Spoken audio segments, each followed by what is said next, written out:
Hello everyone. स्वागत है आपका हमारे यूट्यूब चैनल सफलतागंज में। आई होप आप सब बहुत बढ़िया होंगे एंड आपकी प्रिपरेशन भी बढ़िया बढ़िया से चल रही होगी। तो जैसा कि आप सब जानते हैं, हमारी मॉडर्न इंडियन हिस्ट्री की सीरीज हम घटना चक्र की चला रहे हैं, जिसमें हम ऑलमोस्ट 50 to 51 टॉपिक्स कवर कर चुके हैं। आज का जो हमारा टॉपिक है वो है आधुनिक इतिहास का मिसलेनियस, यानी कि जो आपका मॉडर्न इंडियन हिस्ट्री है उसमें जो इधर उधर बिखरा हुआ सा बच जाता है, जो किसी एक पर्टिकुलर टॉपिक में नहीं होता है, ठीक है, तो वो होता है मिसलेनियस, तो उसको हम पढ़ेंगे। और ये लेक्चर काफी इंपॉर्टेंट है और यस, कमर कस के बैठिएगा क्योंकि काफी लेंदी भी होने वाला है ये, क्योंकि मिसलेनियस है। तो पूरी मॉडर्न इंडियन हिस्ट्री जो आपने 50 टॉपिक ऑलरेडी पढ़े हैं उन सबसे क्वेश्चन है, राइट। और इसलिए ये लेंदी होने वाला है। तो चलिए बिना किसी देरी के स्टार्ट करते हैं आज के अपने सेशन को, जो कि है मॉडर्न इंडियन हिस्ट्री का मिसलेनियस। और यस, अगर आपने अभी तक हमारे चैनल सफलतागंज को सब्सक्राइब नहीं किया है तो सबसे पहले जाकर उसे सब्सक्राइब करें। और हमारे वीडियोस अगर आपको अच्छे लगते हैं तो उन्हें लाइक करें, शेयर करें एंड यस, कमेंट बॉक्स में कमेंट करना भी नहीं भूलना है आपको। तो चलिए स्टार्ट करते हैं आज के अपने सेशन को। सबसे पहले हम थोड़ा सा नोट्स में इंपॉर्टेंट इंपॉर्टेंट चीजें देख लेंगे, इसलिए भी जरूरी है ताकि एक रिवीजन भी आपका हो जाएगा। देखिए, 19th सेंचुरी में रशिया देश का भारत की ओर विस्तार का डर एंग्लो अफगान संबंधों का आधार था। जो 19th सेंचुरी थी हमारी, उसमें जो रशिया था वो इंडिया की तरफ उसका बढ़ने का जो डर था वो एंग्लो अफगान संबंधों का आधार था, ठीक है।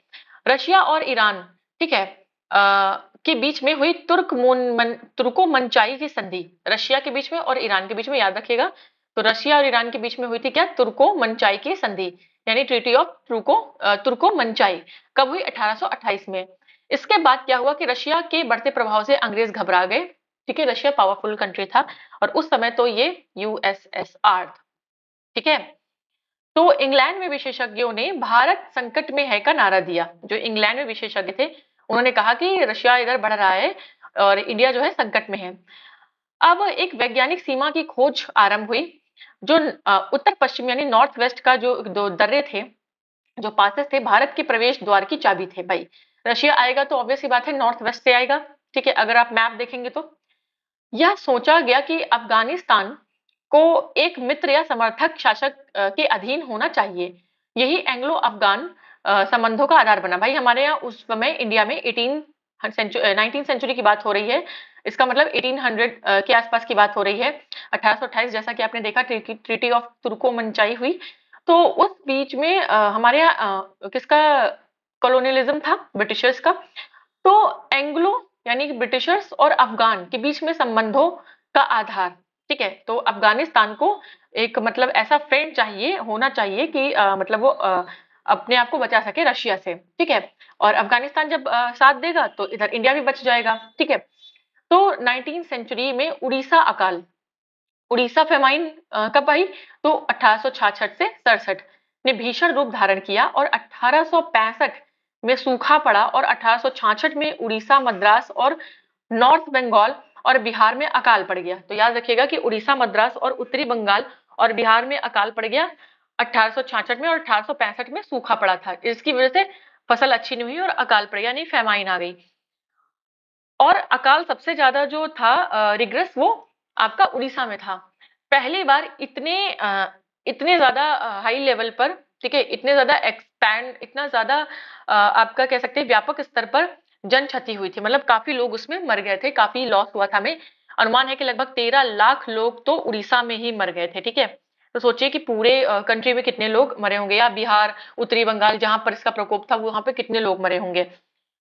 अकाल को प्रकोप का समुद्र यानी कि सी ऑफ कैलेमिटी, कैलेमिटी होता है कोई दुर्घटना, ठीक है, कोई आपदा, विपदा जो होती है उसे हम कैलेमिटी कहते हैं। अगर वो नेचुरल है तो उसे हम नेचुरल कैलेमिटी कहते हैं, जैसे कि अर्थक्वेक हो गया, फेमाइन हो गया, ड्रॉट हो गया, जैसे अकाल हो गया ना, और सूखा पड़ गया, तो ये नेचुरल कैलेमिटी होता है। तो सी ऑफ कैलेमिटी कहा गया किसको, ये जो अकाल पड़ा था, ठीक है, उसको। उड़ीसा अकाल भारतीय अकालों के इतिहास में एक निर्णायक सिद्ध हुआ, क्योंकि इसके बाद सर जॉर्ज कैम्पबेल की अध्यक्षता में एक समिति बनी, ठीक है, और पिंडारियों का दमन लॉर्ड हेस्टिंग ने किया। पिंडारीज थे, पिंडारीज जो है बेसिकली वो आक्रमण करते थे, राइट। इसके बाद में आप एक बात जान लीजिए कि जो पिंडारी होते थे वो क्या बेसिकली पिंडारी होते क्या थे? तो पिंडारी जो सेना जो आपकी पराजित हो जाती थी, जो हार जाती थी किसी वॉर में, ठीक है? उनके जो आप क्या कह सकते हैं टेम्परेरी, नॉन परमानेंट, ठीक है? जो अनियमित घुड़सवार होते थे और जिन्होंने 18th सेंचुरी के मध्य में भारत में मराठा सेनाओं को लूटा था और वो मुगल के क्षेत्रों पर हमला करने वाले मराठा गिरोहों के साथ थे। मतलब बेसिकली लोगों को लूटते थे, ठीक है? जो पिंडारीज थे, पिंडारी एक कास्ट कह सकते हैं। तो ठीक है, तो पिंडारियों का दमन क्योंकि लूट लेते थे, तो पिंडारियों के दमन किसने किया? लॉर्ड हेस्टिंग्स ने किया। तो पिंडारियों का पहला उल्लेख मुगलों के महाराष्ट्र पर यानी कि 1889 ईस्वी के आक्रमण के समय आता है। मतलब पिंडारी के बारे में पहला जो हमें कह सकते हैं ना कि रिटन प्रूफ मिलता है, वो हमें मिलता है कि मुगलों के टाइम पे, ठीक है? जब मुगलों का महाराष्ट्र पर आक्रमण उन्होंने किया था तब। और अब जब मराठा की बात आएगी तो बाजीराव की बात आएगी, तो बाजीराव फर्स्ट के काल में ये अवैतनिक रूप से मराठा की ओर से लड़ते थे। मतलब एक अनियमित घुड़सवार थे इनके और बिना किसी सैलरी के मराठा की साइड से लड़ते थे पिंडारी, ठीक है? और केवल लूट में भाग लेते थे, ठीक है? जहां लूटने में पाटने की बात होगी वहीं पर पिंडारी को ले जाया जाता था, वो वही काम करते थे। अब 19th सेंचुरी के स्टार्टिंग में पिंडारियों के तीन बहुत फेमस नेता थे। एक था चीतू, एक था बासिल मोहम्मद और एक था करीम खां। तो ये याद रखिएगा कि चीतू, बासिल मोहम्मद और करीम खां ये किसके नेता थे या किस कास्ट से रिलेटेड थे या किस आपकी कम्युनिटी से रिलेटेड थे? तो ये किससे रिलेटेड थे? ये पिंडारियों से रिलेटेड थे, ठीक है? अब जो 7 जुलाई 1896 को बॉम्बे के वॉटसन होटल में मार्वल ऑफ द सेंचुरी के नाम से लुमियरे बंधुओं, जो कि फ्रांस के दो भाई थे, लुमियरे बंधुओं द्वारा भारत में पहला सिनेमा शो आयोजित हुआ। याद रखिएगा, मार्वल ऑफ द सेंचुरी नाम से सिनेमा शो आयोजित हुआ। ल्यूमियरे ब्रदर्स जो फ्रांस के थे, इन्होंने आयोजित किया। गांधी और तिलक दोनों ने ही भारत का व्यापक दौरा कर सामाजिक उत्थान का कार्य किया, ये तो हम सब जानते हैं, ठीक है? तिलक पहले राष्ट्रवादी नेता थे जिन्होंने जनता से निकट संबंध स्थापित करने का प्रयास किया था। इस दृष्टि से वो महात्मा गांधी के अग्रगामी थे। मतलब कि महात्मा गांधी जी से भी पहले अगर किसी ने जन सामान्य के साथ एक कांटेक्ट करने की कोशिश की थी, लोगों के बीच में आकर उनकी चीजें जानने की कोशिश की थी, तो वो हाँ, श्रेय जो है आपका किसको जाता है? तो बाल गंगाधर तिलक जी को जाता है। जीवी मावलंकर आप जानते ही हैं, हमारे पहले लोकसभा स्पीकर रहे हैं, जो वर्ष 1946 में सेंट्रल लेजिस्लेटिव असेंबली के अध्यक्ष बने थे। ऐसे प्रथम अध्यक्ष थे जिन्होंने औपचारिक विग त्याग कर गांधी टोपी पहनकर सदन की अध्यक्षता की थी। मतलब जब आप ब्रिटिशर्स की तरफ से थे भाई, 1946 में जब वो सेंट्रल लेजिस्लेटिव असेंबली के अध्यक्ष थे, तो ऑब्वियस सी बात है उस समय कॉलोनियल पीरियड चल रहा था। 46 में तो हम ब्रिटिशर्स के अंडर थे। उस समय वो जो पहनते थे वो विग था, फॉर्मल विग। उसको हटाकर उन्होंने गांधी जी की टोपी पहनी और गांधी जी की टोपी पहनकर अध्यक्षता की सदन की, ठीक है? इस बारे में जब अंग्रेजों ने उनसे पूछा कि आपने क्यों फॉर्मल विग को जो है उतार कर और गांधी टोपी पहनकर आपने अध्यक्षता की, तो उन्होंने इस पर क्या कहा कि आपकी विग इस गर्म जलवायु के अनुकूल नहीं है, ठीक है? सुटेबल नहीं है इस क्लाइमेट के हिसाब से। और वे लोकसभा के प्रथम अध्यक्ष भी बने, लोकसभा के पहले अध्यक्ष बने। आपको पता है पहले स्पीकर भी जीवी मावलंकर रहे हैं। अब संविधानविद जिन्होंने संविधान बनाया, पूरा रचना की, प्रारूप समिति के अध्यक्ष डॉक्टर भीमराव अंबेडकर जी का जन्म 1891। देखिए, आप कहेंगे कि अभी यहाँ पढ़ रहे थे फिर यहाँ पहुंच गए, कहाँ आप मुगल मराठा की बात कर रहे थे, पिंडारी की बात कर रहे थे, अभी आप बिल्कुल मॉडर्न। तो यस, मॉडर्न इंडियन हिस्ट्री में जितनी आप जो बातें हैं, ठीक है, जितनी बातें हैं आपकी, तो मॉडर्न इंडियन हिस्ट्री का हम स्टार्टिंग कहाँ से जो जानते हैं, औरंगजेब की डेथ के बाद से, ठीक है? औरंगजेब की डेथ के बाद से 1700 के बाद जो भी चीजें हुई हैं वो सब मॉडर्न इंडियन हिस्ट्री। 1707 को 1707 में किसकी डेथ हुई थी? औरंगजेब की डेथ हुई थी। उसके बाद जो भी चीजें हुई हैं वो सब मॉडर्न इंडियन हिस्ट्री में आपकी कवर होती हैं, ठीक है? तो भीमराव अंबेडकर का जन्म 1891 में, देखिए एमपी में हुआ था, एमपी में महू में हुआ था। और महू कहाँ है? तो महू एमपी के डिस्ट्रिक्ट सतना, सतना में है। याद रखिएगा कि कभी महू ना दे सतना दे दे, हालांकि महू देगा। और ये एक दलित कास्ट थे, ठीक है, अनटचेबल कास्ट थे। इनकी मृत्यु 6 दिसंबर 1956 को ही, याद रखिएगा। मरने के बाद उन्हें भारत रत्न से सम्मानित किया गया, ठीक है? और गुरुदेव की संज्ञा प्रसिद्ध साहित्यकार और नोबेल पुरस्कार विजेता रविन्द्रनाथ टैगोर जी को मिली है। गुरुदेव कहाँ से थे? तो वेस्ट बंगाल से थे ये, ठीक है। इनको सबसे पहला एशिया का एशिया का फर्स्ट नोबल प्राइज मिला है इनको, और ये मिला है इनको गीतांजलि। इनका लिटरेचर था, रचना थी गीतांजलि, पर इनको एशिया का, इंडिया का भी नहीं, एशिया का, पूरे कॉन्टिनेंट का पहला नोबेल प्राइज रविन्द्रनाथ टैगोर जी को मिला है। रविन्द्रनाथ टैगोर जी का जन्म कलकत्ता नगर में 7 मई 1861 को हुआ। अब ये डेट्स याद रखिएगा, इसी से क्वेश्चंस आपके आगे बढ़ेंगे। देवेंद्रनाथ टैगोर जी के घर और शारदा देवी, देवेंद्रनाथ टैगोर इनके फादर का नाम था, ठीक है, और शारदा देवी इनकी माता जी का नाम। 14वें बालक के रूप में इनका जन्म हुआ था। देवेंद्रनाथ टैगोर से आपको याद आ रहा होगा आपका ब्रह्म समाज था, यस, ब्रह्म समाज, यस, ब्रह्म समाज जब आगे बढ़ा था, आदि ब्रह्म और भारतीय ब्रह्म, है ना, उसमें देवेंद्रनाथ टैगोर जी जो है आदि ब्रह्म वाले ब्रांच में ये गए थे। चलिए, तो 1901 में उन्होंने क्या किया, रविन्द्रनाथ टैगोर जी ने शांति निकेतन में एक विद्यालय शुरू किया, जो 1921 में विश्व भारती यूनिवर्सिटी के नाम से विख्यात विश्वविद्यालय में परिवर्तित हो गया। तो उन्होंने 1901 में शांति निकेतन शुरू किया, और याद रखिएगा कि जो शांति निकेतन है ये हमारे यूनेस्को की एक वर्ल्ड हेरिटेज साइट है, ठीक है, वर्ल्ड हेरिटेज साइट भी है। और 1921 में इस शांति निकेतन का नाम चेंज कर दिया गया और इसका नाम रख दिया गया विश्व भारती यूनिवर्सिटी। आज ये विश्व भारती यूनिवर्सिटी के नाम से है, आपकी वेस्ट बंगाल में है, कलकत्ता में है शायद।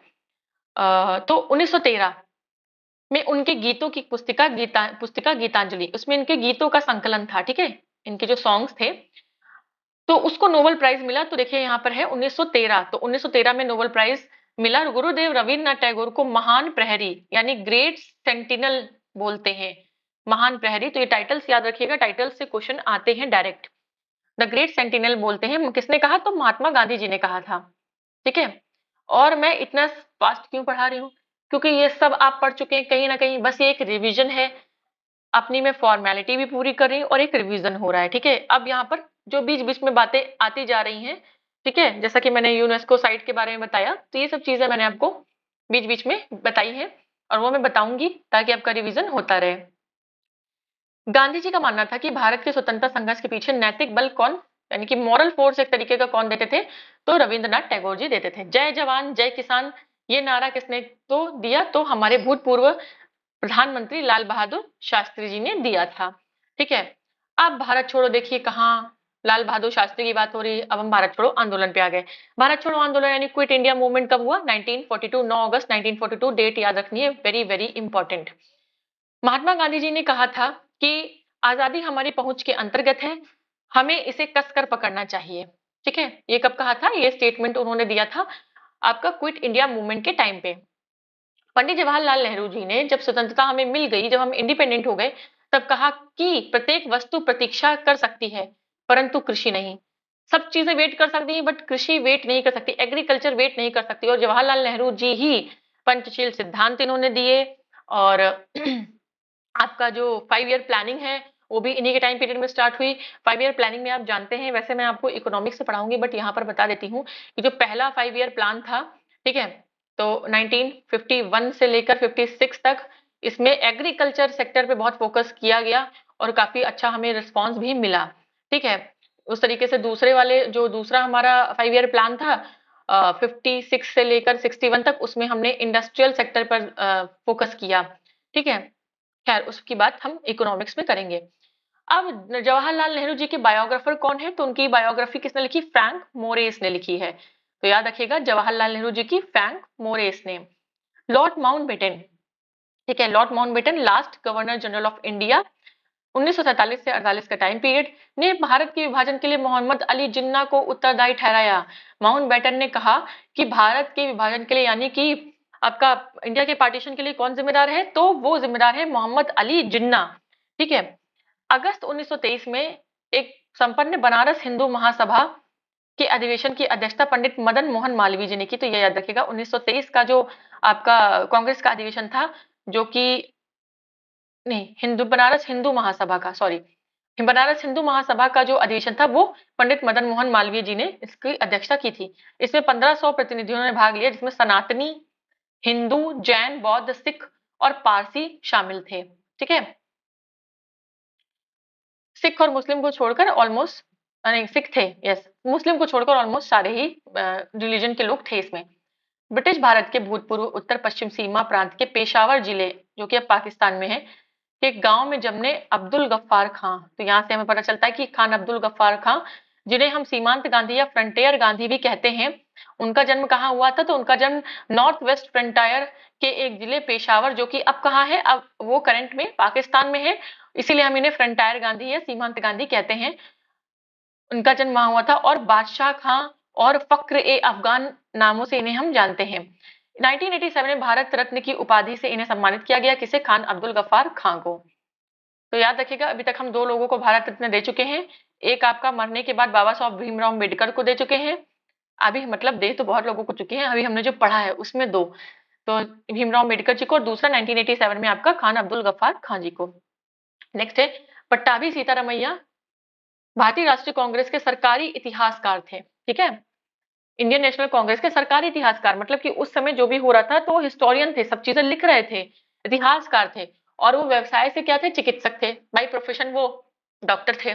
1939 में आपको पहले ही बताया सब कुछ त्रिपुरी क्राइसिस के बारे में, ठीक है। त्रिपुरी क्राइसिस के बारे में मैंने आपको बताया है। अब आप लोग मुझे कमेंट करके बताएंगे कि ये जो त्रिपुरी क्राइसिस थी, ये त्रिपुरी जो जगह है ये कहाँ पर है, एग्जैक्ट मुझे बताएंगे कि त्रिपुरी जगह कहाँ पर है, ठीक है। तो 1939 में सुभाष चंद्र बोस के कांग्रेस कांग्रेस अध्यक्ष पद का चुनाव हार गए थे। कौन? पट्टाभी सीतारामैया। किससे हारे थे? सुभाष चंद्र बोस जी से, जिसे हम त्रिपुरी क्राइसिस के नाम से जानते हैं। 1929 में भारत सरकार ने भारतीय श्रम पर एक राजकीय आयोग की नियुक्ति की घोषणा की, यानी कि इंडियन लेबर पे, भारतीय श्रम पे, और J.H. हिटली इसके अध्यक्ष हुए।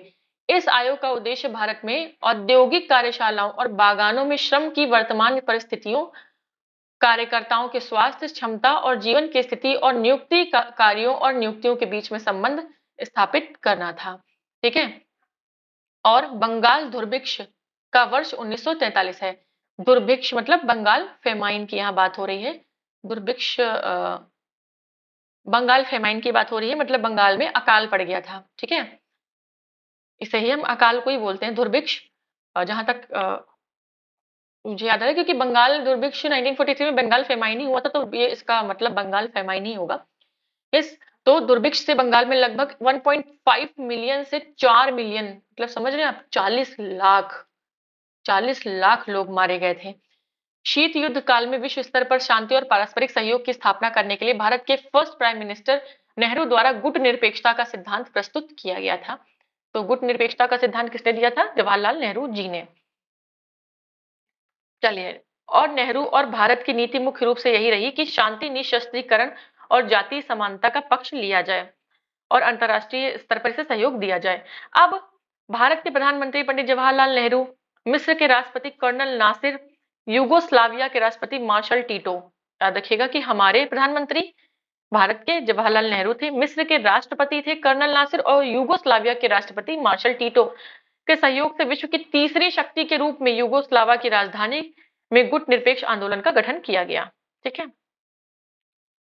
और गुट निरपेक्ष देशों का प्रथम शिखर सम्मेलन सितंबर 1961 में बेलग्रेड में आयोजित किया गया। यह भी हमें याद रखना है, सब याद ही रखना है, देखिए, ठीक है। और याद ऐसे होगा कि आप या तो इसे लिख लें कहीं शॉर्ट फॉर्म में और बार बार रिवाइज करें, बार बार आंखों के सामने से इसे हमें गुजारना पड़ेगा, तभी हमें ये याद होगा।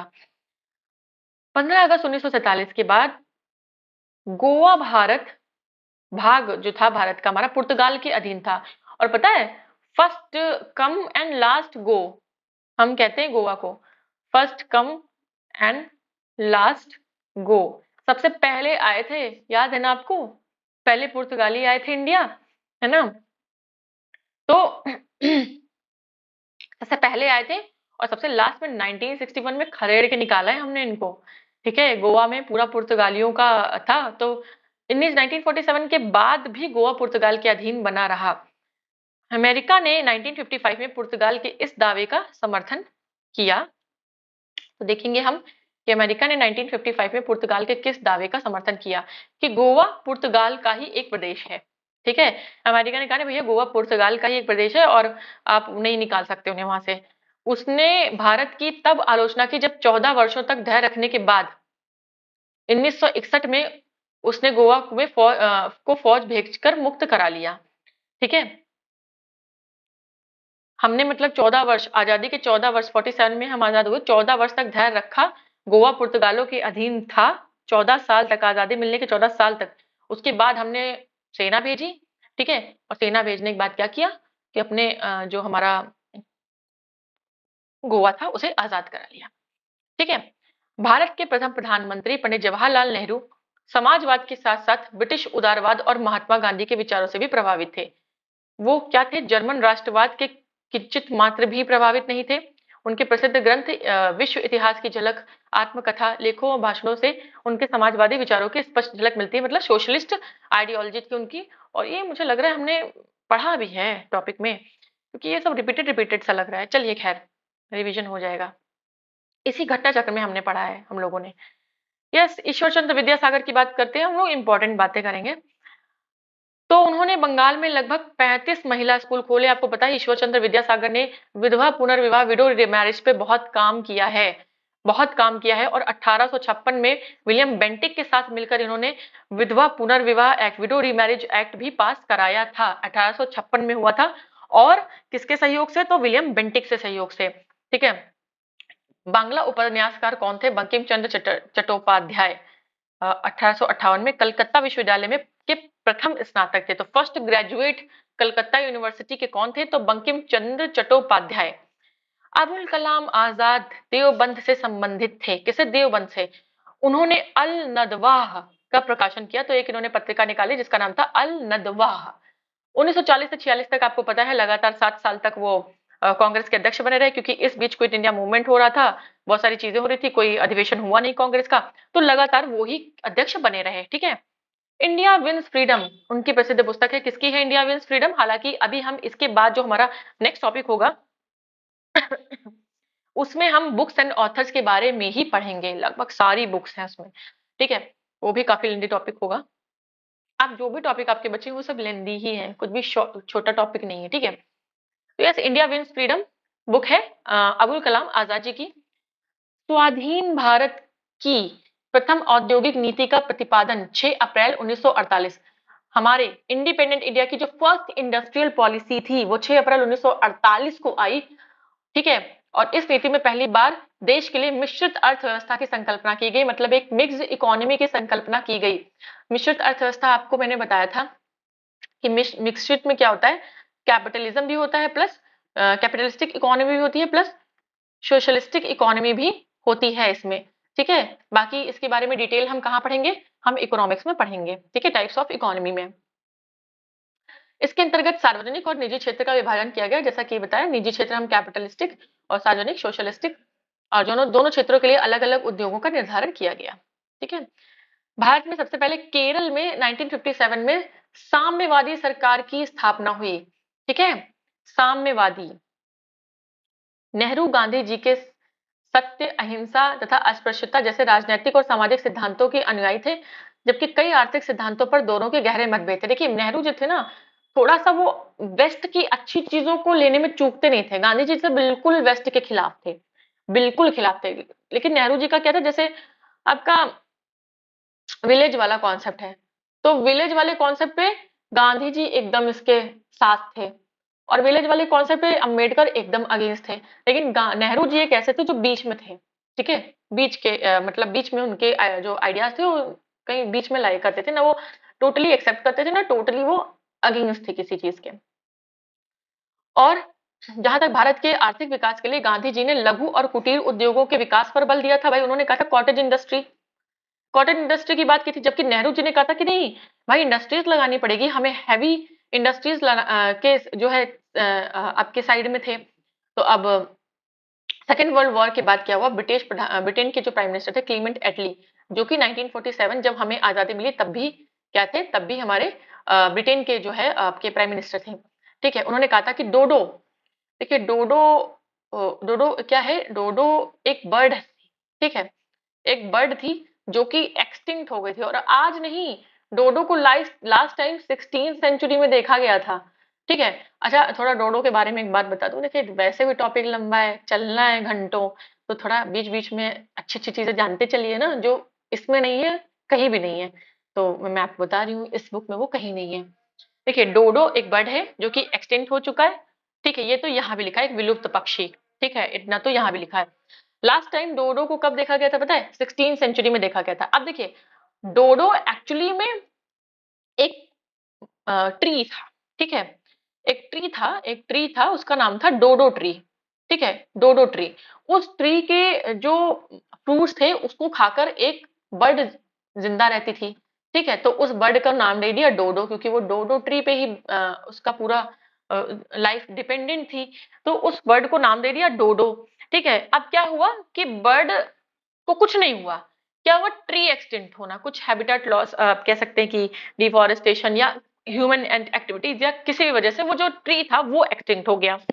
अब जब ट्री एक्सटिंक्ट हो गया, विलुप्त हो गया, पेड़ की संख्या कम होने लगी, तो ऑब्वियस सी बात है, ये जो बर्ड थी डोडो, वो इसी ट्री के सीड्स को और फ्रूट्स को खाती थी। तो जाहिर सी बात है, जब आप खाना छीन लेंगे, जैसे आप जो खाना खाते हैं, इस पर आप जीते हैं, वो खाना छीन लेंगे, तो ऑब्वियस सी बात है इंसान मर जाएगा ना। वैसे ये बर्ड भी धीरे धीरे धीरे धीरे करके क्या एक्सटिंक्ट हो गई, क्योंकि जिस जिससे खाना लेती थी वो पेड़ भी एक्सटिंक्ट हो गया था। तो ये छोटी सी एक इंफॉर्मेशन है ना? कभी कोई पूछ ले, मान लीजिए साइंस में आ जाए आपका, तो लास्ट 16 सेंचुरी में देखा था। यस, तो हम लोग क्या पढ़ रहे थे? यस, तो क्लीमेंट एटली ने कहा कि डोडो की भांति साम्राज्यवाद दिवंगत हो चुका है, मतलब एक्सटिंक्ट हो चुका है। मतलब साम्राज्यवाद यानी इंपेरियलिज्म जो जिसे हम कहते हैं, वो क्या हो गया है? दिवंगत हो चुका है। फर्स्ट एटॉमिक बॉम्ब 6 अगस्त 1945 को सेकेंड वर्ल्ड वॉर के दौरान अमेरिका ने जापान के हिरोशिमा में डाला था। एक डाला था 6 अगस्त और एक डाला था 9 अगस्त। 6 अगस्त वाला हिरोशिमा में, 9 अगस्त वाला नागासाकी शहर में। ठीक है, बहुत ही न्यूक्लियर विस्फोट किया था इन्होंने, और न्यूक्लियर बॉम्ब यूज किया था, जो कि अच्छी बात नहीं थी ना। नेक्स्ट है, इन दोनों विस्फोटों के परिणाम स्वरूप जापान ने 15 अगस्त 1945 को संयुक्त शक्तियों के समक्ष आत्मसमर्पण कर दिया, क्योंकि बहुत लोग मर गए थे। आज भी वहां के जो जीन्स हैं, जो उनके गुणसूत्र हैं, वो भी इस न्यूक्लियर विस्फोट से डिफेक्टेड हो गए हैं, और उनमें भी काफी डिफॉर्मिटीज मिलती हैं। ठीक है, तो फ्रांसीसी क्रांति, फ्रेंच रिवॉल्यूशन आपको पता है 1789 में हुआ था। जिस समय फ्रेंच रिवॉल्यूशन हुआ, उस समय आपका फ्रांस के किंग कौन थे? तो वो थे आपके लुई 16, लुई 16। ये भी याद रखिएगा, एडिशनल इंफॉर्मेशन मैंने पढ़ी थी तो आपको बता दी। ठीक है, फ्रांस के जो किंग थे वो लुई 16 थे जब फ्रेंच रेवोल्यूशन हुआ। यह क्रांति सामंतवाद यानी कि फ्यूडलिज्म, वर्गीय विशेषाधिकार, भ्रष्ट नौकरशाही यानी कि करप्टेड ब्यूरोक्रेसी, और निरंकुश और अयोग्य राजतंत्र के विरुद्ध मध्यम वर्ग का विद्रोह था। मतलब कि कुल मिलाकर मिडिल क्लास ने अपना राजा के विरुद्ध विद्रोह किया, उसके कारण ये सब थे जो मैंने आपको बताया। भारत के पहले प्रधानमंत्री पंडित जवाहरलाल नेहरू की मृत्यु की चौथी पदावधि 47 से 1947 से 1952, 52 से 57, 57 से 62, 1962 से 64 के दौरान 27 में 1964 को हुई। अच्छा, 27 में 1964 को इनकी डेथ हुई। जवाहरलाल नेहरू संसद सदस्य के रूप में इलाहाबाद के फूलपुर संसदीय क्षेत्र का प्रतिनिधित्व करते थे। तो संसद के रूप में, संसद सदस्य के रूप में कहां से? इलाहाबाद से इनका क्षेत्र था, फूलपुर। ठीक है, भारत के पहले गैर कांग्रेस प्रधानमंत्री कौन थे? मतलब जो कांग्रेस से जिनका लेना देना नहीं था। ठीक है, तो वो थे मोरारजी देसाई। इन्होंने जो पार्टी बनाई उसका क्या नाम था? उसका नाम था Janata Dal. Janata Dal first non Congress party थी ये। मार्च 1977 को इस पद पर नियुक्त हुए। उन्होंने गुजरात के सूरत के संसदीय क्षेत्र का प्रतिनिधित्व किया था, तो गुजरात से। राष्ट्रगीत हमारा, ठीक है, वंदे मातरम की रचना किसने की थी? बंकिम चंद्र चटर्जी। हमारा नेशनल सॉन्ग कि मूलतः संस्कृत एवं बंगाली दोनों ही भाषाओं में मिश्रित प्रयोग की थी, और यह उनके उपन्यास आनंद मठ, उनका एक नॉवेल है, उससे लिया गया है वंदे मातरम।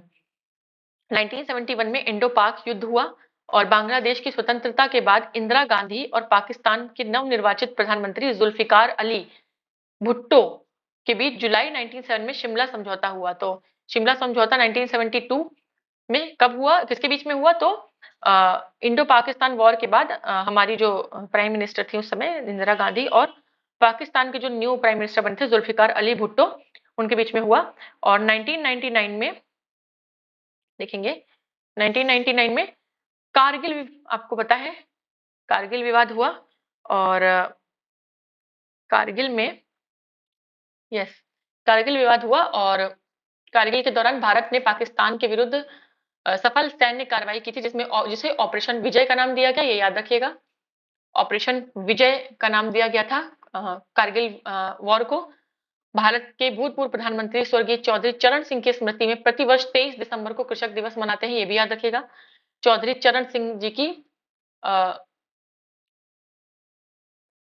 स्मृति में 23 दिसंबर को किसान दिवस मनाते हैं हम। प्रथम अखिल भारतीय समाजवादी युवा कांग्रेस कलकत्ता में 27 दिसंबर 1928 को संपन्न हुए थे। अखिल भारतीय समाजवादी युवा कांग्रेस, ठीक है। इस कांग्रेस की अध्यक्षता पंडित जवाहरलाल नेहरू जी ने की थी। तो 1928 में हुई थी, अध्यक्षता जवाहरलाल नेहरू जी ने की थी। ये शायद ऑल इंडिया सोशलिस्ट कांग्रेस की बात हो रही है, सोशलिस्ट कांग्रेस की बात है। अलीपुर सेंट्रल जेल कलकत्ता में है, जो इसकी स्थापना 1910 में की गई थी, अलीपुर सेंट्रल जेल। अच्छा देखिए, आपको पता है हमारे पास 552 रियासतें थी आजादी के बाद, ठीक है। आजादी जब हमें मिली 552 ने 549 तो किसी तरीके आ गई हमारे पास। 3 रियासतों ने बड़ा नौटंकी की, एक थी हैदराबाद, एक थी जूनागढ़ और एक थी जम्मू कश्मीर। बाद में हैदराबाद को इंडियन यूनियन में मिलाने के लिए सैनिक कार्यवाही की गई, जिसको नाम क्या दिया गया? ऑपरेशन पोलो। तो आपसे कभी क्वेश्चन पूछा जाए कि ऑपरेशन पोलो किस लिए चलाया गया था, तो हैदराबाद को इंडियन यूनियन में शामिल करने के लिए ऑपरेशन पोलो चलाया गया था। ये ऑपरेशन 13 से 18 सितंबर 1948 के बीच में चलाया गया। और वेस्ट बंगाल राज्य का सचिवालय भवन, जिसे राइटर्स बिल्डिंग के नाम से जानते हैं, ठीक है, कलकत्ता में स्थित इसी भवन में वेस्ट बंगाल के मुख्यमंत्री कार्यालय है। तो राइटर्स बिल्डिंग में मुख्यमंत्री कार्यालय है। भवन के जो आर्किटेक्ट हैं वो थॉमस लियोन थे, ये याद रखिएगा कि आपका कलकत्ता का वेस्ट बंगाल का मुख्यमंत्री कार्यालय जो है उसके आर्किटेक्ट कौन है, या राइटर्स बिल्डिंग के नाम से किसे जानते हैं? थॉमस लियोन थे, ठीक है। और इसका निर्माण ऑब्वियस सी बात है ब्रिटिशर्स के टाइम पे हुआ था। ब्रिटिश इंडिया कंपनी के जूनियर सर्वेंट राइटर्स के लिए 1777 में किया गया था। सोचिए। अब देखिए यहाँ पे कार्ल मार्क्स की बात आ गई। कार्ल मार्क्स के बारे में मैंने आपको जब जब इनका नाम आया है कई बार इनकी मैंने आपको कई बातें बताई हैं, इनकी बहुत सारी बुक्स बताई हैं। जैसे कि एक इनकी बड़ी फेमस बुक है दास कैपिटल।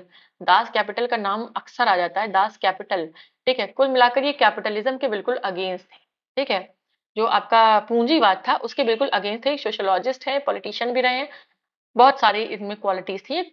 इन्होंने वर्ग संघर्ष की प्रक्रिया को द्वंद्वात्मक भौतिकवाद, वर्ग संघर्ष इसको हम कहते हैं क्लास कॉन्फ्लिक्ट, ठीक है। वर्ग संघर्ष को हम कहते हैं क्लास कॉन्फ्लिक्ट।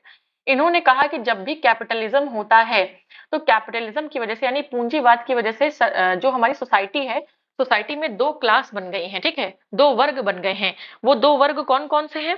तो उन दो वर्गों में एक वर्ग है, एक आपका क्लास है। एक क्लास क्या है? एक है आपका जिसे हम हैव्स कहते हैं, एक है जिसे हम हैव्स नॉट कहते हैं। हैव्स मतलब इसके पास सब कुछ है, हैव नॉट मतलब इसके पास कुछ नहीं है। इसी हैव्स को हम और नाम से जानते हैं, जो फेमस है जिसे हम कहते हैं तो उसको हम बुर्जुआ कहते हैं, बुर्जुआ। और हैव नॉट को हम प्रोलिटेरिएट बोलते हैं, ठीक है, ठीक है। तो कभी ऐसे भी दे सकता है कि बुर्जुआ और प्रोलिटेरिएट शब्दों का यूज सबसे पहली बार किसने किया था? तो कार्ल मार्क्स ने किया था। हैव्स एंड हैव नॉट का यूज किसने किया था? तो कार्ल मार्क्स ने किया था, ठीक है। कुल मिलाकर जो ये हैव्स और बुर्जुआ होते थे ये अमीर होते थे, रिच होते हैं। और ये जो हैव नॉट या प्रोलिटेरिएट होते हैं वो क्या होते हैं? वो पुअर पीपल होते थे, उन्हें हम प्रोलिटेरिएट या हैव नॉट बोलते हैं। उन्होंने कहा कि जब भी कैपिटलिज्म होगा, किसी भी सोसाइटी में पूंजीवाद होगा, तो इकोनॉमी के बेसिस पे हम हमेशा ये कहेंगे क्या कि एक क्लास है वो जिसके पास सब कुछ है और एक क्लास है वो जिसके पास कुछ नहीं है, ठीक है। तो इन्होंने क्या किया था, इन्हें हम इकोनॉमिक डिटर्मिनिस्ट बोलते हैं, डिटरमिनिस्ट बोलते हैं, मतलब कि इन्होंने कहा था इकोनॉमी ही सब कुछ है। इस सोसाइटी में, इस समाज में जो भी हो रहा है, ठीक है, उन सब का जिम्मेदार, उन सब का बेस, आधार क्या है, वो क्या है, हमारा इकोनॉमी है, ठीक है। तो यस, ज्यादा हो गया, ये मुझे रफ करना पड़ेगा क्योंकि फिर मैं आगे कैसे पढ़ाऊंगी ना। तो चलिए इसको हम रफ कर देंगे और फिर उसके बाद आगे देखेंगे। एडिशनल है क्योंकि चीजें आती हैं, कभी भी आ सकती हैं। क्लास कॉन्फ्लिक्ट का कॉन्सेप्ट किसने दिया था, वर्ग संघर्ष, have not, बुर्जुआ, proletariat, Das Kapital किसने लिखी थी, इकोनॉमिक डिटर्मिनिस्ट कौन थे, ठीक है। जरूरी नहीं कि सोशियोलॉजी वालों के लिए ही आए, ये देखिए इसमें मार्क्स का आ गया ना तो पूछ सकते हैं। ओके, और द्वंद्वात्मक भौतिकवाद को हम डायलैक्टिकल मटेरियलिज्म बोलते हैं, ठीक है। डायलैक्टिकल मटेरियलिज्म बोलते हैं, और ये इनका खुद का कॉन्सेप्ट नहीं था, ये बेसिकली इन्होंने लिया था किससे, हीगल से लिया था, हीगल से लिया था, ठीक है, ये इनका खुद का नहीं था। मार्क्स के विचारों में ऐतिहासिक प्रक्रिया में प्राचीन समाज का आधार दास था, ठीक है, सामंतवादी समाज का आधार भूमि और मध्यम वर्गीय समाज का आधार नगद पूंजी है, ठीक है। तो समाज का आधार क्या है, दासता, सामंतवादी समाज का आधार प्राचीन समाज, यानी जो हमारी प्रिमिटिव सोसाइटी थी, प्रिमिटिव कम्युनिज्म, उसका बेस था क्या, दासता, ठीक है। जो फ्यूडल सोसाइटी थी हमारी, उसका आधार था भूमि, भाई सामंतवादी क्या करते थे, भूमि, लैंडलॉर्ड्स की पीजेंट, ये सब इसमें आते थे। और मध्यम वर्गीय जो मिडिल क्लास सोसाइटी थी हमारी, उसका आधार क्या था, नगद पूंजी यानी कैपिटलिज्म। इतिहास की यही उसकी इतिहास की भौतिकवादी व्याख्या है, ठीक है। बाकी मैंने आपको बताया कि उनके अनुसार समाज का इतिहास आर्थिक कारणों से निर्धारित होता है, मतलब कि इकोनॉमिक डिटर्मिनिज्म में ये विश्वास रखते थे, और जिसके कारण मूल के वर्ग में संघर्ष का द्वंद्व होता है, यानी कि क्लास कन्फ्लिक्ट होता है। और अभी जो प्रचलित कैलेंडर है हमारा, उसे हम ग्रिगेरियन कैलेंडर बोलते हैं, ठीक है, ग्रिगेरियन। और ये लगभग सभी विश्व के सभी देशों में इसका यूज होता है। फागुन गांग, फागुन गोंग, फालुन गोंग विश्वास तथा प्रथा की एक व्यवस्था है, तो याद रखिएगा, फालुन गोंग विश्वास और प्रथा की व्यवस्था है, जो चीन में ली होंगजी, देखिए कुछ नाम भी चाइनीज लग रहा है, फालुन गोंग, तो चीन में ली होंगजी ने 1992 में स्थापित की थी। मदर टेरेसा के बारे में जानेंगे तो मैकेडोनिया में इनका जन्म हुआ था 1910 में। बाकी आपको पता है इनको क्या बोलते हैं, नोबेल प्राइज पहला मिला हुआ है शांति के लिए, और 18 वर्ष की आयु में उन्होंने मिशनरी सदस्यता ग्रहण कर ली थी, और 1929 में भारत आ गई थी, और यहीं पर रहकर कलकत्ता में लॉरेटो कॉन्वेंट स्कूल में अध्यापन का कार्य किया, यानी कि टीचिंग का काम किया। और 5 सितंबर 1997 को उनकी मृत्यु के समय उन्हें भारत की नागरिकता थी उनके पास, ठीक है, भारत की नागरिक थी वो। फतेह सिंह राठौड़ को टाइगर मैन के नाम से हम जानते हैं, फतेह सिंह राठौड़। भारत विश्व की पहली महिला प्रधानमंत्री होने का गौरव किसको है, सिरिमावो भंडार नायके। इंडिया की नहीं, विश्व की पहली महिला प्रधानमंत्री होने का गौरव किसे है, सिरिमावो भंडार नायके, जो कि श्रीलंका की थी। 10 डाउनिंग स्ट्रीट ब्रिटिश प्रधानमंत्री के सरकारी आवास का नाम है। तो ब्रिटिश प्रधानमंत्री जिस सरकारी आवास में रहते हैं उसे 10 डाउनिंग स्ट्रीट बोलते हैं, 10 डाउनिंग स्ट्रीट। या ब्रिटेन के first Lord of the treasury, first Lord of the treasury अर्थात प्रधानमंत्री का निवास है। यह लंदन की वेस्टमिंस्टर सिटी में है। तो 10 down street first Lord of the treasury के अर्थात प्रधानमंत्री का निवास है, और लंदन की वेस्टमिंस्टर सिटी में है। चीन ने तिब्बत पर 1959 में कब्जा किया, तिब्बत पर, जिससे तिब्बत की स्वायत्तता समाप्त हो गई। 26 दिसंबर 1991 को क्या हुआ, जैसे मैंने आपको बताया कि जो हमारा रशिया था वो पहले यूएसएसआर था, सोवियत संघ था, ठीक है। 26 दिसंबर 1991 को इसमें कितने थे, तो 15 कंट्रीज थी, ठीक है, विघटन हो गया। उसके बाद रूस, रूस और अन्य स्वतंत्र गणराज्यों के रूप में सोवियत संघ विभाजित हो गया। अब देखिए रशिया आज भी क्यों कहते हैं, क्योंकि रशिया वहां की उसकी सबसे, इन 15 में से सबसे बड़ी कंट्री जो थी वो कौन थी, वो रशिया थी, रशिया थी, इसलिए रशिया को ज्यादा हाईलाइट होता है वो, ठीक है। और अन्य स्वतंत्र गणराज्यों के रूप में सोवियत संघ का विभाजन हो गया। सेकेंड वर्ल्ड वॉर के बाद जर्मनी, अमेरिका प्रभावित पश्चिम जर्मनी और रूस प्रभावित पूर्वी जर्मनी में विभाजित हो गया।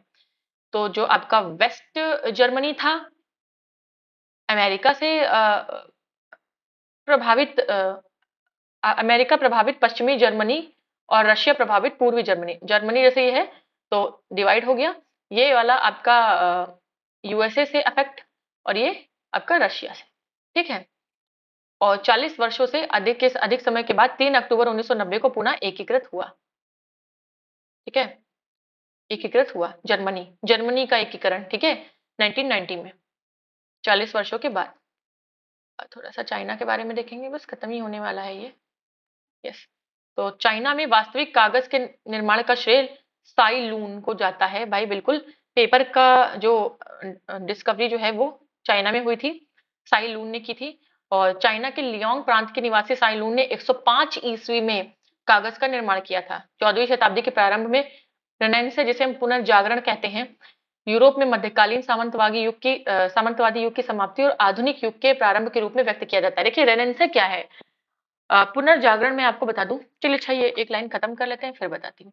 इसका प्रारंभ इटली से हुआ था, रेनेसां का। और पुनर्जागरण संस्कृति के इटली में प्रारंभ होने का कारण यहाँ के विचारों को अभिव्यक्त करने की स्वतंत्रता थी, यानी कि फ्रीडम ऑफ स्पीच थी उनके पास, इसीलिए यहाँ पुनर्जागरण आया। देखिए रेनेसां में क्या हुआ, रेनेसां में आपके पुनर्जागरण में क्या हुआ, लोग जो है जो टिपिकल एक जो आइडियोलॉजी थी लोगों की, ठीक है, जो ट्रेडिशनल सोचने का तरीका था, उससे हटकर वो साइंस की तरफ गए, रीजनिंग की तरफ गए, हर चीज में तर्क वितर्क करने लगे, रीजन पूछने लगे, कारण पूछने लगे, ठीक है। और जितने भी आपके साइंटिस्ट उस समय हो रहे थे, ठीक है, जैसे कि गैलीलियो थे, ठीक है, और जितने फिलोसोफर थे आपका अ, जैसे कि आपका रॉस, मॉन्टेस्क्यू, और आपका जितने भी थे वो सब वहीं पर आपका जो है वेस्ट में ही थे आपके, इनमें से कई जो है वो इटली से और वहां से थे। तो रीजन यही है कि जहाँ के लोगों को बोलने की स्वतंत्रता होगी, जहाँ के लोगों को आप कह सकते हैं कि फ्रीडम ऑफ स्पीच होगी, अपने विचार रखने की स्वतंत्रता होगी, वहीं पर तो नई चीजें आएंगी, ठीक है। जहाँ पर लोगों को दबा कर रखा जाएगा, तानाशाही होगी, डिक्टेटरशिप होगी, तो वहां पर चीजें कैसे आएंगी, ठीक है। तो ये था थोड़ा सा पुनर्जागरण के बारे में, आपका रेनेसां 14th सेंचुरी में शुरू हुआ। तो यस, ये था आपका नोट्स का पार्ट, ऑलरेडी बहुत लेंदी था लेकिन जरूरी था। देखिए कितनी नई बातें आपने जानी, थोड़ा फ्रेंच रेवोल्यूशन के बारे में था, बहुत सारी चीजें थी, ठीक है। तो मिक्स्ड था, जैसा कि इसका नाम है, मिसलेनियस। तो यस, ये पार्ट हमारा फिनिश होता है। चलिए स्टार्ट करेंगे अब हम अपने क्वेश्चन के पार्ट को। चलिए, और यस, अगर आप में से किसी को ऐसा लगता है कि ये वेस्ट है, मुझे जरूरत नहीं है, आता है, तो आप डायरेक्ट क्वेश्चन पे भी स्किप कर सकते हैं। बट अगेन बहुत मेहनत लगती है वीडियो बनाने में, खुद की पढ़ाई और बाकी कामों को देखने के बाद एक वीडियो बनाने के लिए टाइम निकालना, उसको बनाना, फिर उसमें एडिटिंग करना, फिर उसको अपलोड करना, तो काफी मेहनत करती हूँ मैं। आई होप आप सपोर्ट करेंगे और वीडियो को ज्यादा से ज्यादा लाइक करेंगे और शेयर भी करेंगे। चलिए स्टार्ट करते हैं अपने क्वेश्चंस को। यस, तो हमारा पहला क्वेश्चन है कि निम्नलिखित कथनों पर विचार कीजिए कि वॉरेन हेस्टिंग्स प्रथम गवर्नर जनरल थे जिन्होंने भारत में ब्रिटिश ढांचे पर आधारित एक नियमित पुलिस बल स्थापित किया, ठीक है। तो देखिए वॉरेन हेस्टिंग्स जो थे आपके, उन्होंने पुलिस नियमित पुलिस बल नहीं, जबकि इनकी जगह अगर कॉर्नवेलिस होता, कॉर्नवेलिस, लॉर्ड कॉर्नवेलिस होता तो वो सही होता। तो वॉरेन हेस्टिंग्स ने नियमित पुलिस बल नहीं स्थापित किया, कॉर्नवेलिस ने किया, ठीक है। तो ये ऑप्शन तो आपका गलत हो जाएगा, ठीक है। यहाँ पर अगर वॉरेन हेस्टिंग की जगह कॉर्नवेलिस होता तो ये सही होता, ठीक है। और यहाँ पर ये आपसे वो प्रथम आप अगर यहाँ से कंफ्यूज नहीं होंगे कि वॉरेन हेस्टिंग प्रथम गवर्नर जनरल थे। कौन से प्रथम पूछ रहा है, प्रथम पूछ रहा है ऐसा प्रथम गवर्नर जनरल जिसने एक ब्रिटिश ढांचे पर नियमित पुलिस बल को स्थापित किया, तो वो कॉर्नवेलिस था, ना कि वॉरेन हेस्टिंग्स, ठीक है। दूसरा आपका स्टेटमेंट है कि रेगुलेटिंग एक्ट 1773 द्वारा कलकत्ता में उच्चतम न्यायालय ने सुप्रीम कोर्ट स्थापित किया गया, बिल्कुल हमें पता है। और इसके जो चीफ जस्टिस थे वो एलिजा इम्पे थे, उनके साथ 3 अन्य जजेस भी थे। तीसरा स्टेटमेंट है आपका कि भारतीय दंड संहिता 1860 में लागू हुई थी, ठीक है। तो भारतीय दंड संहिता बिल्कुल 1860 में लागू हुई थी। और इस टाइम पे आप बताएंगे 1860 में, देखिए 1857 हो गया संग्राम, तो उस समय कौन था, लॉर्ड कैनिंग। तो लॉर्ड कैनिंग ही इस समय 1860 में जब आपका लागू हुआ भारतीय दंड संहिता, ठीक है, तो आपका लॉर्ड कैनिंग ही था गवर्नर जनरल, ठीक है, लॉर्ड कैनिंग के टाइम पे हुई थी और 1860 में हुई थी। तो ये भी आपका स्टेटमेंट सही है, ये मैं एडिशनल है कि कैनिंग उस टाइम गवर्नर, कैनिंग के टाइम पीरियड में ये जो है आपका 1860 में लागू हुई। तो इस हिसाब से आपका 2 और 3 करेक्ट हो जाएगा, ठीक है, 2 और 3 आपका करेक्ट है और A1 तो आपका बिल्कुल भी करेक्ट नहीं है। तो क्योंकि हमें पता है 1857 में लॉर्ड कैनिंग था, तो उससे हमने उसको टैकल कर लिया। अगर ऐसा भी कोई क्वेश्चन आता है तो हम वो भी कर लेंगे, ठीक है।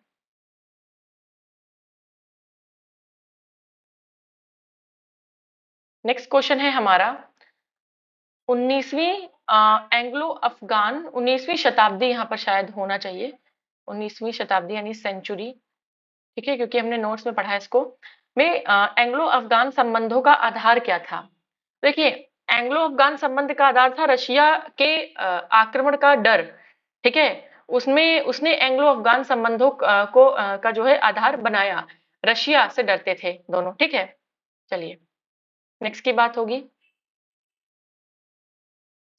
तुर्कोमनचाई की संधि की बात की थी हमने, ठीक है, ट्रीटी ऑफ तुर्कोमनचाई 1828 में हुई थी और इंग्लैंड के विशेषज्ञों ने नारा लगाया था कि भारत संकट में है, ये सब हमने पढ़ा है अपने नोट्स में, ठीक है, और नॉर्थ वेस्ट फ्रंटायर से ही वो आ सकते थे। तो एंग्लो अफगान संबंध का आधार एक तरीके से कौन बना, तो रशिया से आक्रमण का डर जो था वो बना एंग्लो अफगान संबंध का आधार, ठीक है। चलिए मूव करेंगे नेक्स्ट क्वेश्चन की तरफ। नेक्स्ट क्वेश्चन है हमारा question number 3, match the following type का क्वेश्चन है, ये मैच करेंगे हम Anglo Burma, Anglo Afghan, Anglo Maratha और सेकेंड एंग्लो मैसूर। ओके, तो यहाँ पर इनिशियल जो आप जब आप पढ़ते हैं आपका पूरा अंग्रेज मतलब कंप जो आपका फर्स्ट टॉपिक था आपका कंपनियों का आगमन, है ना, उसमें ये आपके ये वाला जो है ना कुछ युद्ध उस पर, अच्छा वो एंग्लो फ्रेंच था। चलिए इसको हम लोग मैच कर लेंगे। तो जो आपका एंग्लो 1775 की बात, तो देखिए 1780 वाला कंफर्म है, जो कंफर्म पहले उसको करेंगे, ठीक है। 1780 वाले में क्या है, जो एंग्लो मैसूर है 1780 में पहला द्वितीय एंग्लो मैसूर युद्ध, लगभग याद रहता है सभी को। सेकंड एंग्लो मैसूर युद्ध कब हुआ था, 1780 में, ठीक है। 1824, तो इधर से डिफिकल्ट हो रहा है, इधर से पढ़ के करेंगे। देखिए एंग्लो अफगान, एंग्लो अफगान जो है, एंग्लो अफगान आपका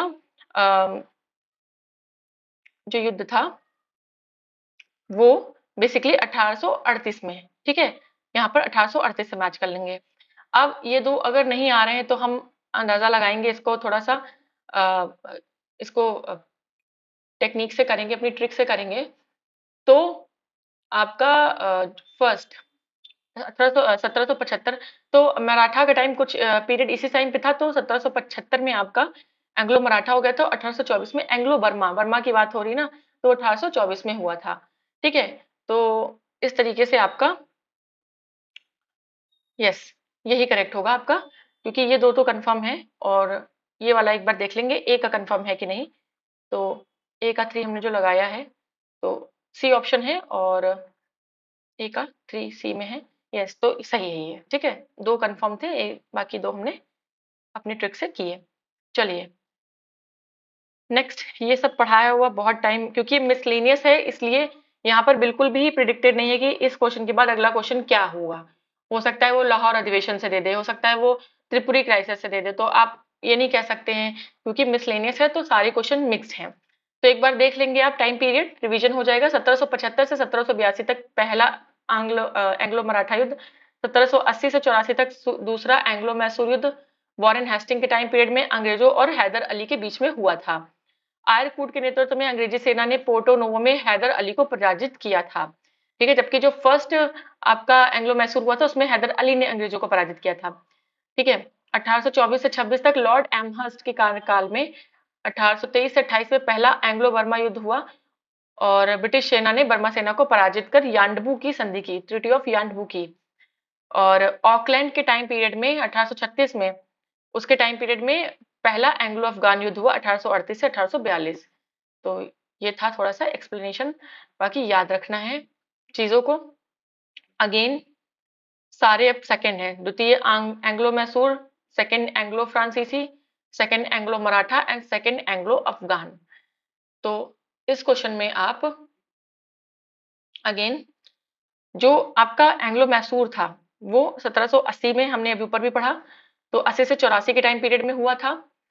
और आपका एंग्लो फ्रेंच, ठीक है, एंग्लो फ्रेंच आप जानते हैं जब आपकी फ्रेंच कंपनी आई थी, ठीक है, तो आपका जब फ्रेंच कंपनी आई थी तो उस टाइम पीरियड में था, आपको पता है कि 1600 में तो ईस्ट इंडिया कंपनी आई है, उसके बाद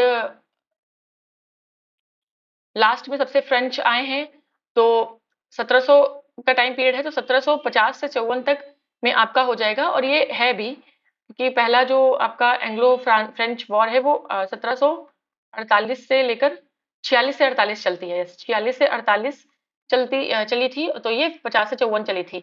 एंग्लो फ्रेंच वॉर, जिन्हें हम फेमसली क्या कहते हैं, बहुत पॉपुलरली इन्हें हम क्या कहते हैं,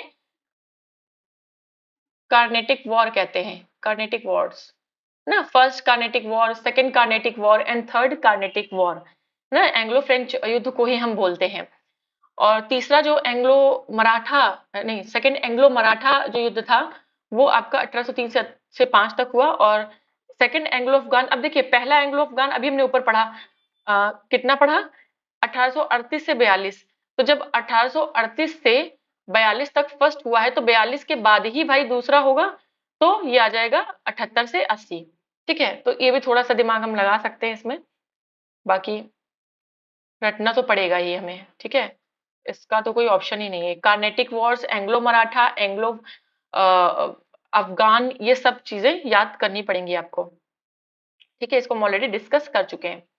नेक्स्ट क्वेश्चन पे आएंगे हम अपने, क्वेश्चन नंबर 5। तो यस, क्वेश्चन नंबर 5 हम देखेंगे तो इलाहाबाद की संधि, एक्स ला चापल की संधि, ला बुर्दनासे द्वारा मद्रास पर अधिकार और डुप्ले की पदच्युति, ठीक है। देखिए इलाहाबाद की संधि बहुत इंपॉर्टेंट है, सबको याद होनी चाहिए कि 1765 में हुई थी इलाहाबाद की संधि।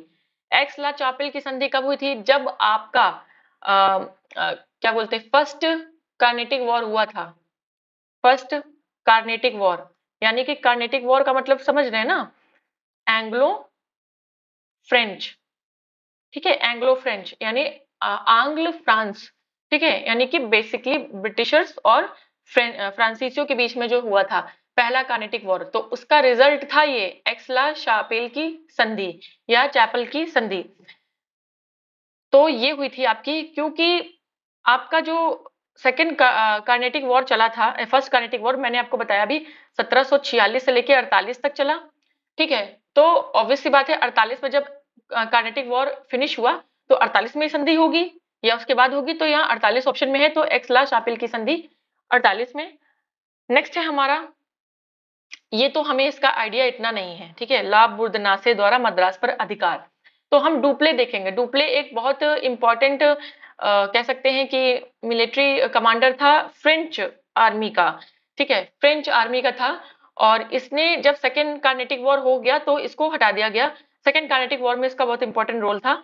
तो 1754, क्योंकि हमें पता है कि जो सेकेंड कार्नेटिक वॉर है वो 1750 से 1754 की बात यहाँ पर हो रही थी। तो अब हम लास्ट वाला अपने आप मैच कर लेंगे, 1746 ला बुर्दनासे द्वारा मद्रास पर अधिकार। नहीं भी पढ़ा है अगर इसको तो ये इस तरीके से एलिमिनेट होकर सही हो जाएगा। देखिए टाइम देना पड़ेगा, ये लेक्चर बहुत लंबा होगा, ठीक है, मतलब अभी तक के लेक्चर में भी शायद सबसे लंबा, तो पेशेंस रखना पड़ेगा आपको, ठीक है। और मिसलेनियस है, नंबर ऑफ क्वेश्चंस भी ज्यादा हैं, तो पेशेंस रखिए और पेशेंस के साथ पूरा वीडियो एंड तक जरूर देखिए, ठीक है। चलिए नेक्स्ट हमें देखना है, अब मैं आपको एक्सला शापेल इलाहाबाद की संधि डुप्ले के बारे में नहीं बताऊंगी, तो फिर क्या ही मतलब है मिसलेनियस सॉल्व करने का, राइट। नेक्स्ट है क्वेश्चन नंबर 6, निम्नलिखित में से कौन सा युग्म सही सुमेलित नहीं है, नहीं है हमें बताना है। जजिया कर पुना लगाना, फरुख सियार, यस, देखिए जजिया कर जो है लॉर्ड विलियम बेंटिक ने इसके नहीं, जजिया कर की बात है, एक बार हम पढ़ते हैं इसमें औरंगजेब, अच्छा विलियम बेंटिक पे कहा मैं आ गई, औरंगजेब ने एक बार जजिया दोबारा लगाया था, उसके बाद फर्रुखसियार ने जजिया दोबारा लगाया था। तो करेक्ट है। मसूलीपट्टनम पर अधिकार फोर्ड ने किया था। यस, मसूलीपट्टनम पर अधिकार फोर्ड ने किया था। सती प्रथा निषेध अधिनियम लॉर्ड विलियम बेंटिक के टाइम पे आया। बिल्कुल हमें पता है कि सती प्रथा निषेध अधिनियम 1856 में पास हुआ। इंडिया से किसने बहुत काम किया था? तो ईश्वर चंद्र विद्यासागर, इन्होंने बहुत ही ज्यादा काम किया है किस पे? आपका विडो रिमैरिज पे। और उनका साथ किसने दिया था? तो वो लॉर्ड विलियम बेंटिक के टाइम पे ये कानून पास हुआ। ठीक है, बेंटिक के टाइम पे 1856 में, और ईश्वर चंद्र विद्यासागर जी ने इस पे बहुत ज्यादा काम किया था। तो जब हमारे ये 3 सही है तो ऑब्वियस सी बात है दास्ता का अंत मैल्कम ने नहीं किया। ठीक है, तो दास्ता का नाम अगर अंत मैल्कम ने नहीं किया तो देखेंगे हम किसने किया। ठीक है, क्योंकि इस बारे में मुझे भी नहीं पता है। तो यस, मैल्कम एक अमेरिकी पादरी थे, एक पोप थे, जिन्होंने भारत की यात्रा कर 1830 के दशक में दक्षिण भारत में दास्ता का ब्यौरा किया है। ठीक है, दास्ता मतलब समझ रहे हैं ना, स्लेवरी। परंतु दास्ता के अंत से उनका कहीं नाम नहीं जुड़ा है। दास्ता का अंत 1843 में, याद रखिएगा, 1843 में लॉर्ड एलन ब्रो ने किया था। ये हमने पढ़ा भी है अपने नोट्स में, जब प्रीवियस लेक्चर्स हमने किए हैं इसके, आपके गवर्नर जनरल वायसराय के, उसमें आप देखिएगा ये है कि दास्ता का अंत 1843 में लॉर्ड एलन ब्रो ने किया था। तो मैल्कम का कोई से संबंध नहीं है, जबकि लॉर्ड एलन ब्रो का संबंध है। ठीक है, चलिए नेक्स्ट क्वेश्चन पर हाँ आएंगे। नेक्स्ट क्वेश्चन है हमारा क्वेश्चन नंबर 7। क्वेश्चन नंबर 7 क्या कह रहा है कि भारत के संदर्भ में शासन में पितृसत्तात्मक दृष्टिकोण, मतलब कि एक पेट्रियार्कल आइडियोलॉजी या पेट्रियार्कल पर्सपेक्टिव निम्नलिखित में से किससे प्राय संबंधित माना जाता है? तो देखिए, जो पेट्रियार्कल पर्सपेक्टिव है कि जो भारत में जो शासन है वो पितृसत्तात्मक, मतलब कि आपका मेल डोमिनेंस सोसाइटी होगी। ठीक है, ये थॉमस मुनरो मेल डोमिनेंस की तरफ थे। ठीक है, जबकि आपका पितृसत्ता जो है मुनरो थे, जबकि आपका जो मेट्रियार्कल है सपोर्ट में कौन थे? तो मेट्रियार्कल जो था, मेट्रियार्कल सोसाइटी के सपोर्ट में थे एक बैकोफेन। ठीक है, बैकोफेन जो थे वो आपके मेट्रियार्कल सोसाइटी के सपोर्ट में थे। एक्स्ट्रा है थोड़ा सा। ठीक है, तो चलिए एक्सप्लेनेशन देख लेंगे हम कि पितृसत्तात्मक और स्वच्छंदतावाद रोमेंटिसिज्म जिसे हम बोलते हैं दृष्टिकोण प्रायः Thomas Munro, Malcolm, Elphinstone and Metcalfe इनका था। आदि ब्रिटिश प्रशासकों से संबंधित माना जाता था। ये गांवों को के गणतंत्रात्मक स्वरूप के समर्थक थे, और मुनरो ने मद्रास में 1820 में रैयतवाड़ी व्यवस्था की भी शुरुआत की थी। चलिए नेक्स्ट क्वेश्चन पे आएंगे हम। नेक्स्ट क्वेश्चन कह रहा है निम्न में से 19वीं शताब्दी में पड़े किस अकाल को प्रकोप का समुद्र यानी कि सी ऑफ कैलेमिटी कहा गया? सी ऑफ कैमिटी कहा गया। तो सी ऑफ कैलेमिटी कहा गया आपका जो उड़ीसा का अकाल पड़ा था, हमने पढ़ा था अभी। ठीक है, 1866 से 67, उसमें लगभग 1.5 लाख नहीं, 40 लाख लोगों की, ठीक है, 40 लाख लोगों की डेथ हो गई थी। 40 लाख, 40 लाख। ठीक है, 40 लाख। 13 लाख तो केवल उड़ीसा में ही। चलिए नेक्स्ट क्वेश्चन देखेंगे हम। भारतीय दुर्भिक्ष संहिता, ठीक है, दुर्भिक्ष होता है आपका अकाल या फेमाइन जिसे, ठीक है, ये 1883 में इसका निर्माण निम्नलिखित में से किस आयोग ने किया? तो इसका जो इसको बनाया था आपका स्ट्रेची आयोग ने। ठीक है, स्ट्रेची कमीशन, स्ट्रेची कमीशन ये भी हमने पढ़ा है। ठीक है, तो क्योंकि जो उड़ीसा फेमाइन था वो एक निर्णायक घटना सिद्ध हुई 1866 में जॉर्ज कैम्पबेल के अधीन अकाल आयोग स्थापित किया गया, जिसने राहत सेवा को सरकार की जवाबदेही माना। और 1876-77 ईस्वी के अकाल के बाद 1878 में स्ट्रेची आयोग बनाया गया, जिसकी अनुशंसा पर 1883 में अकाल संहिता बनाई गई। अकाल संहिता बनाई गई, तो ये याद रखना है आपको, अकाल संहिता बनी। स्ट्रेची कमीशन ऐसे पूछ लेगा, स्ट्रेची कमीशन किससे रिलेटेड है, इनमें से कौन से कमीशन अकाल से रिलेटेड है या नहीं है, इस तरीके का क्वेश्चन आपसे पूछेगा। नेक्स्ट क्वेश्चन है आपका क्वेश्चन नंबर 10। ठीक है, तो क्वेश्चन नंबर 10 है, मैच द फॉलोइंग है ये। लिस्ट 1 को लिस्ट 2 से हमें मैच करना है। तो एंड्रयू फ्रेजर, देखिए फ्रेजर जो थे आपके, और यस, तो ये आपके पुलिस आयोग से रिलेटेड थे। ठीक, एंटनी मैकडोनल्ड ये अकाल आयोग से रिलेटेड थे। कॉलिन स्कॉट मॉनक्रीफ, कॉलिन स्कॉट मॉनक्रीफ ये आपके सिंचाई आयोग से रिलेटेड थे, और थॉमस रॉबर्टसन आपके रेलवे आयोग से रिलेटेड थे। ये थोड़ा काफी डीप ये हो गया, ठीक है, तो देख लीजिए इसे। एंड्रूज फ्रेजर, फ्रेजर आपका पुलिस आयोग से, मैकडोनल्ड अकाल आयोग से, कॉलिन स्कॉट मॉनक्रीफ, मैनक्रीफ जो है आपके वो सिंचाई इरिगेशन कमीशन से, और आपके थॉमस रॉबर्टसन रेलवे आयोग से। तो आर से रॉबर्टसन, आर से रेलवे आप याद रख सकते हैं। ठीक है, चलिए देख सकते हैं आप। एंड्रयू फ्रेजर पुलिस आयोग 1902 से 1903, एंटनी मैकडोनल्ड अकाल आयोग 1901 में, कॉलिन स्कॉट मैनक्रीफ सिंचाई आयोग 1901, थॉमस रॉबर्टसन रेलवे आयोग 1901, लगभग सब 1901, केवल फ्रेजर को छोड़कर। नेक्स्ट है हमारा, अगेन हमें मैच द फॉलोइंग करना है। यस, तो हमें बताना है कि अच्छा कितने इनमें से सही मैच हैं। तो हम ऑप्शन एक बार देख लेंगे। सब में दो दो हैं, तो इसका मतलब दो ही ऐसे हैं जो करेक्टली मैच हैं। यस, तो आपका पहला एंग्लो मराठा युद्ध, तो पहला एंग्लो मराठा युद्ध आपका 1775 से 82 के टाइम पे हुआ था। तो ये तो गलत दिया हुआ है, ठीक है, ये तो नहीं होगा। नेक्स्ट है थर्ड मैसूर युद्ध, third Carnatic war. Yes, third Carnatic war 1790 से लेकर 92 तक हुई थी, ये बात सही है, तो 2 आपका सही है। और पहला एंग्लो बर्मा युद्ध, यस, एंग्लो बर्मा युद्ध भी पहला भी हमने इसके पहले क्वेश्चन में पढ़ा कि 1824 से 26 में हुआ, तो ये भी आपका सही है। सेकेंड सिख वॉर, ठीक है, सेकेंड सिख वॉर हम देखेंगे, सेकेंड सिख वॉर कब हुई। तो जो सेकेंड सिख एंग्लो सिख युद्ध था वो 1848 से 49 में हुआ था, तो ये गलत दिया हुआ है। तो 2 और 3 आपका सही है, 1 और 4 आपका गलत है।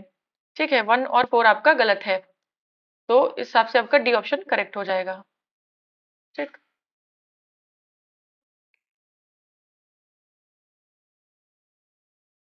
यस, नेक्स्ट क्वेश्चन हम देखेंगे अपना।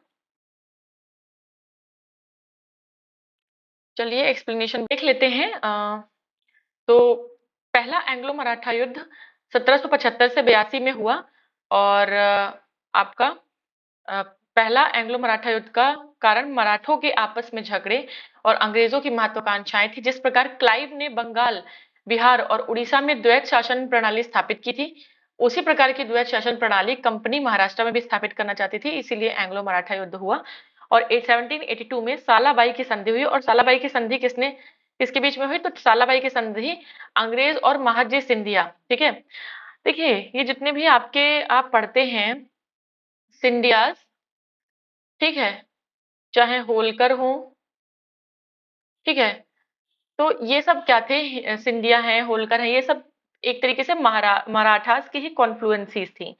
ठीक है, ये आपके फ्यूडल्स बन के आए, ठीक है, और फिर बाद में इन्होंने अपनी डायनेस्टीज यहाँ पर बना ली। ठीक है, तो एंग्लो मराठा युद्ध समाप्त हो गया ट्रीटी ऑफ सालाबाई से। तो याद रखना है ट्रीटी ऑफ सालाबाई, जो सालाबाई की संधि है, महादजी सिंधिया और अंग्रेजों के बीच में हुई, और जो क्षेत्र एक दूसरे के लौटे थे वो एक दूसरे को लौटा दिए। नेक्स्ट है तीसरा एंग्लो मैसूर युद्ध 1790 से 92 में हुआ, और अंग्रेजों ने और टीपू सुल्तान के बीच में हुआ था। एंग्लो मैसूर है ये, और अंग्रेजों ने मराठों और निजाम के सहयोग से श्रीरंगपट्टनम पर आक्रमण किया। मीडोज ने के नेतृत्व में टीपू पराजित हुए, और 1792 में अंग्रेज और टीपू सुल्तान के बीच में श्रीरंगपट्टनम की संधि हुई। और जब फोर्थ आपका एंग्लो मैसूर युद्ध हुआ, तो उसमें टीपू सुल्तान जी जो है मारे गए थे। ठीक है, नेक्स्ट है पहला एंग्लो बर्मा युद्ध 1824 से 26। ये लॉर्ड एमहर्स्ट के टाइम पीरियड में लड़ा गया, एमहर्स्ट के टाइम पीरियड में। और ये युद्ध ब्रिटिश औपनिवेशिक स्वार्थ के कारण लड़ा गया था। और 1825 में सैनिक कमांडर ने बर्मा को परास्त कर 1826 में यांडबू की संधि, तो बर्मा इंडो बर्मा से क्या रिलेटेड है, यांडबू की संधि इंडो बर्मा से, सॉरी एंग्लो बर्मा से रिलेटेड है। ठीक है। सेकेंड एंग्लो सिख वॉर 1848 से 1849 में हुआ। और इस युद्ध का तात्कालिक कारण मुल्तान के सूबेदार मूलराज का विद्रोह था। मूलराज शेर सिंह और छत्तर सिंह ने पंजाब को ब्रिटिश प्रभाव से मुक्त कराने के लिए विद्रोह किया था। सेकेंड एंग्लो सिख युद्ध के समय भारत का गवर्नर जनरल लॉर्ड डलहौजी था। 1845 से 46 के टाइम पीरियड की बात हो रही है। और फर्स्ट एंग्लो सिख युद्ध हुआ था 1845-46 में। ठीक है, चलिए नेक्स्ट हम देखेंगे। नेक्स्ट जो हमारा क्वेश्चन है वो बेसिकली एक तरीके से क्रोनोलॉजिकल ऑर्डर में हमें से लगाना है। तो देखिए, अगर इसमें से एक का भी आपको मैच द फॉलोइंग में क्या होता है कि अगर आपको दो भी आते हैं बन गया तो ऑप्शन बन जाता है आपका, एलिमिनेट हो जाता है। लेकिन इसमें क्या है, आपको चारों ही आने पड़ेंगे। चारों ही आएंगे तो ही कुछ काम हो सकता है, या एक ऑप्शन जो लास्ट या फर्स्ट में होता है जो आपको पता है कि फर्स्ट में ही होगा। ठीक है, तो ये भी कैसे पता होगा, जब तक चारों के ईयर्स नहीं पता होंगे तब तक ये भी नहीं पता होगा कि सबसे पहले क्या हो सकता है, सबसे लास्ट में क्या हो सकता है, या बीच में क्या हो सकता है। ठीक है, तो चलिए इसको हम करेंगे। सबसे पहले आपका ड्रामेटिक प्रेस एक्ट, देखिए ड्रामेटिक परफॉर्मेंस। ठीक है, ड्रामेटिक परफॉर्मेंस आपका आया था 1876 में। ठीक है, ये याद रखना है आपको। वर्नाकुलर हम सब जानते हैं 1878 में आया था vernacular press act. Bengal tenancy भी हम जानते हैं, बंगाल टीनेंसी भी आपका 1890 में आया था। और north western provinces and Awadh act, ये आपका 1885 में आया था। ठीक है, जिस साल कांग्रेस बनी थी तो north western provinces and Awadh act आया था 1885 में। ठीक है, ड्रामेटिक परफॉर्मेंस हो गया, तो इस तरीके से हम इसे अरेंज कर लेंगे, ए बी और सी डी। नॉर्मल है ये ए बी सी डी, तो ए बी सी डी आपका करेक्ट हो जाएगा। A B D C, sorry, yes, D पहले आएगा। 90 नहीं, बंगाल टीनेंसी एक्ट आपका 1885 में आया था। सॉरी, ये बैड ऊपर नीचे हो गया मुझसे। तो बंगाल टीनेंसी 1885 में आया था और north west provinces and Awadh act 1890 में आया था। Yes yes, A B C D नहीं, ए बी डी सी होगा। ठीक है, तो इस तरीके से यस आपको याद रख लेने हैं। नेक्स्ट इजी क्वेश्चन है, आपको पता है कि सबसे इजी से शुरू करेंगे कि विधवा पुनर्विवाह विवाह पे सबसे ज्यादा काम किसने किया था। तो विधवा पुनर्विवाह पे सबसे ज्यादा काम किया था ईश्वर चंद्र विद्यासागर ने। आपको पता है कि 1856 में विडो रिमैरिज एक्ट भी आया था, जिसको ईश्वर चंद्र विद्यासागर जी ने की हेल्प से मतलब काफी इन्होंने हेल्प की थी इसके लिए। और विलियम बेंटिक के टाइम पीरियड में आया था, विलियम बेंटिक ने भी का भी इसमें योगदान था। बाल विवाह पे सबसे ज्यादा काम आपका महादेव गोविंद राणा देव जी ने किया है। ठगी ठगी आपको पता है कर्नल स्लीमैन के टाइम पे थी बहुत ज्यादा। ठग्स ठग्स एक तरीके का ग्रुप था। ठीक है, ठग्स के बारे में मैंने आपको अच्छे से पढ़ाया है। ठीक है, ठग्स था। और आपका एक लास्ट बचेगा ऑप्शन, तो ऑब्वियस सी बात है वो पिंडारियों का दमन लॉर्ड हेस्टिंग ने किया था। तो इस तरीके से आपका हो जाएगा। यस, ए हो जाएगा ऑप्शन करेक्ट आपका। ठीक है, देखिए हम आपको मैं थोड़ा सा बता देती हूँ। यस, तो पिंडारियों के बारे में बताया है इन्होंने एक्सप्लेनेशन में, मैं सब कुछ नहीं। ठगी का ये देखिए, बेंटिक ने कर्नल स्लीमैन को ठगों के विरुद्ध कार्यवाही करने के लिए नियुक्त किया गया था। और 1837 के पश्चात संगठित रूप से ठगों का अंत हो गया था। ठीक है, चलिए नेक्स्ट पे आएंगे हम।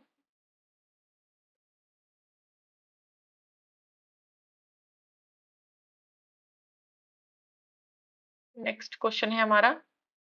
यस, निम्न कथनों का परीक्षण करें। कुंवर सिंह ने अंग्रेजों के विरुद्ध बिहार सिंह में बिहार में संघर्ष का नेतृत्व किया? देखिए, आपको ही पता है कि कुंवर सिंह थे और एक थे उनके भाई अमर सिंह। इनका नाम आप पढ़ते हैं सिंह नील इंडिगो रिवोल्ट में पढ़ते हैं आप, नील आंदोलन में इनका नाम पढ़ते हैं, ठीक है। तो नील आंदोलन में आप इनका नाम पढ़ते हैं कुंवर सिंह और अमर सिंह। तो यस, कुंवर सिंह और अमर सिंह की अगर बात करेंगे तो 1857 के प्रथम स्वतंत्रता संग्राम में खान बहादुर खान ने रुहेलखंड में नेतृत्व किया था और कुंवर सिंह ने 1857 में किधर से नेतृत्व किया था? रुहेलखंड से नेतृत्व किया था। बात सही है कि कुंवर सिंह और अमर सिंह ने अंग्रेजों के विरुद्ध बिहार में संघर्ष का नेतृत्व किया था, जबकि 1857 के प्रथम स्वतंत्रता संग्राम में खान बहादुर खान ने रुहेलखंड से नेतृत्व किया था। नेक्स्ट है, मुस्लिम लीग ने 22 दिसंबर 1939 को मुक्ति दिवस मनाया था। यस, ये बात भी एकदम स्टेटमेंट ये बिल्कुल करेक्ट है, हमने पढ़ा है इसको कि 22 दिसंबर 1939 में अपना मुक्ति दिवस मनाया था। नेक्स्ट है, तात्या टोपे को नाना साहब की सहायता के लिए कानपुर में फौजों का नेतृत्व संभाला था इन्होंने, तात्या टोपे ने। और ये पहले ही नाना साहब के साथ थे, उसके बाद जब नाना साहब भाग गए तो फिर ये झांसी की रानी लक्ष्मीबाई के पास आ गए थे झांसी, और वहां से नेतृत्व कर रहे थे। और जीनत महल ने फैजाबाद में इसकी कमान संभाली थी। देखिए, ये बात तो सही है, इसका ये पार्ट तो सही है, लेकिन ये वाला हमें कंफर्म करना पड़ेगा। चलिए आगे देखते हैं। गदर पार्टी सरदार भगत सिंह, अरे नहीं, हमें पता है लाला हरदयाल, ठीक है, तो ये तो गलत है बिल्कुल। तो 1 2 तो सही देखिए, थर्ड फोर्थ जहां होगा वो तो ऑप्शन गलत है बिल्कुल, ठीक है। अब और एक और दो भी बिल्कुल सही है, तो ऑब्वियस सी बात है कि फिर एक दो तीन ही ये ऑप्शन सही होगा, लेकिन ये ये वाला पार्ट हम देख लेंगे। वैसे एक दो तीन सही होना चाहिए, देखेंगे क्या है इसका आंसर। अरे तो इसका आंसर है स्टार, मतलब कि ये बोनस क्वेश्चन था, देखेंगे क्या इसमें गलत है। तृतीय कथन का यह भाग गलत है कि जीनत महल ने फैजाबाद में इसकी कमान संभाली थी, ठीक है, तो ये बात गलत है, तो इस हिसाब से गलत हो जाएगा। लेकिन एक पार्ट उसका सही है, इसलिए उसको पूरी तरीके से गलत नहीं कह सकते हैं, तो ये क्वेश्चन कैंसिल हो गया था। नेक्स्ट है, निम्नलिखित विज्ञापन। विज्ञापन में देखेंगे क्या लिखा है, देखते हैं कितना बड़ा है ये। अच्छा, the marvel of the marvel of the century, the wonder of the world, living photographic pictures in life sized reproductions, cinematography, a few exhibitions will be given at Watson's Hotel tonight. देखना है इस विज्ञापन, ये विज्ञापन था, ये विज्ञापन 7 जुलाई के टाइम्स ऑफ इंडिया में छपा था। 7 जुलाई को एक बार फिर से देखेंगे क्या है इसमें। The marvel of the century, the wonder of the world, living photographic pictures in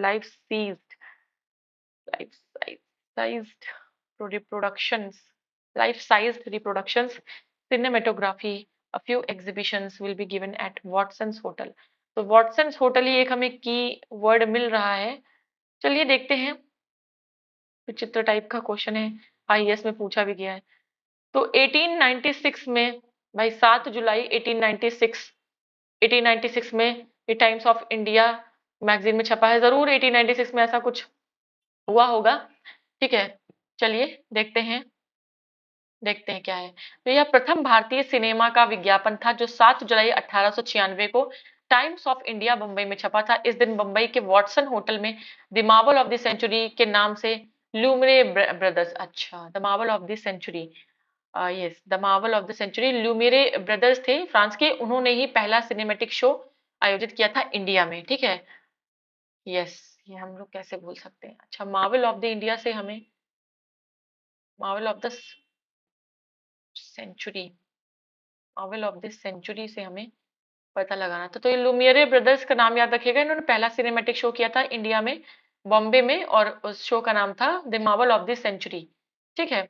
next है, ब्रिटिश सरकार भारत के विभाजन के लिए उत्तरदायी नहीं है। ये किसने, इस कथन का श्रेय किसे दिया जाता है? तो इस कथन का श्रेय लॉर्ड एटली को दिया जाता है। क्लीमेंट एटली ने कहा था कि ब्रिटिश गवर्नमेंट भारत के विभाजन के उत्तरदायी नहीं है, जबकि लॉर्ड माउंटबेटन ने कहा था कि भारत के विभाजन का पूरा श्रेय या पूरा जो कारण है वो किसको जाता है? मोहम्मद अली जिन्ना को जाता है, ठीक है। मोहम्मद अली जिन्ना की वजह से पार्टीशन हुआ है इंडिया का, ठीक है। चलिए नेक्स्ट क्वेश्चन पे आएंगे। नेक्स्ट क्वेश्चन है कि राजनीतिक स्वतंत्रता राष्ट्र जीवन का श्वास है, ये किसने कहा था? तो ये जैसा कि हमें दिख रहा है कि अरविंदो घोष ने ये स्टेटमेंट दिया था। ठीक है, अरविंदो घोष ने स्टेटमेंट दिया था। और नेक्स्ट क्वेश्चन है हमारा कि new lamps for old lake है श्रृंखला 1893-94 में सर्वहारा वर्ग के साथ संपर्क से बाहर होने के लिए कांग्रेस की आलोचना की गई थी। इन लेखों का लेखक कौन था?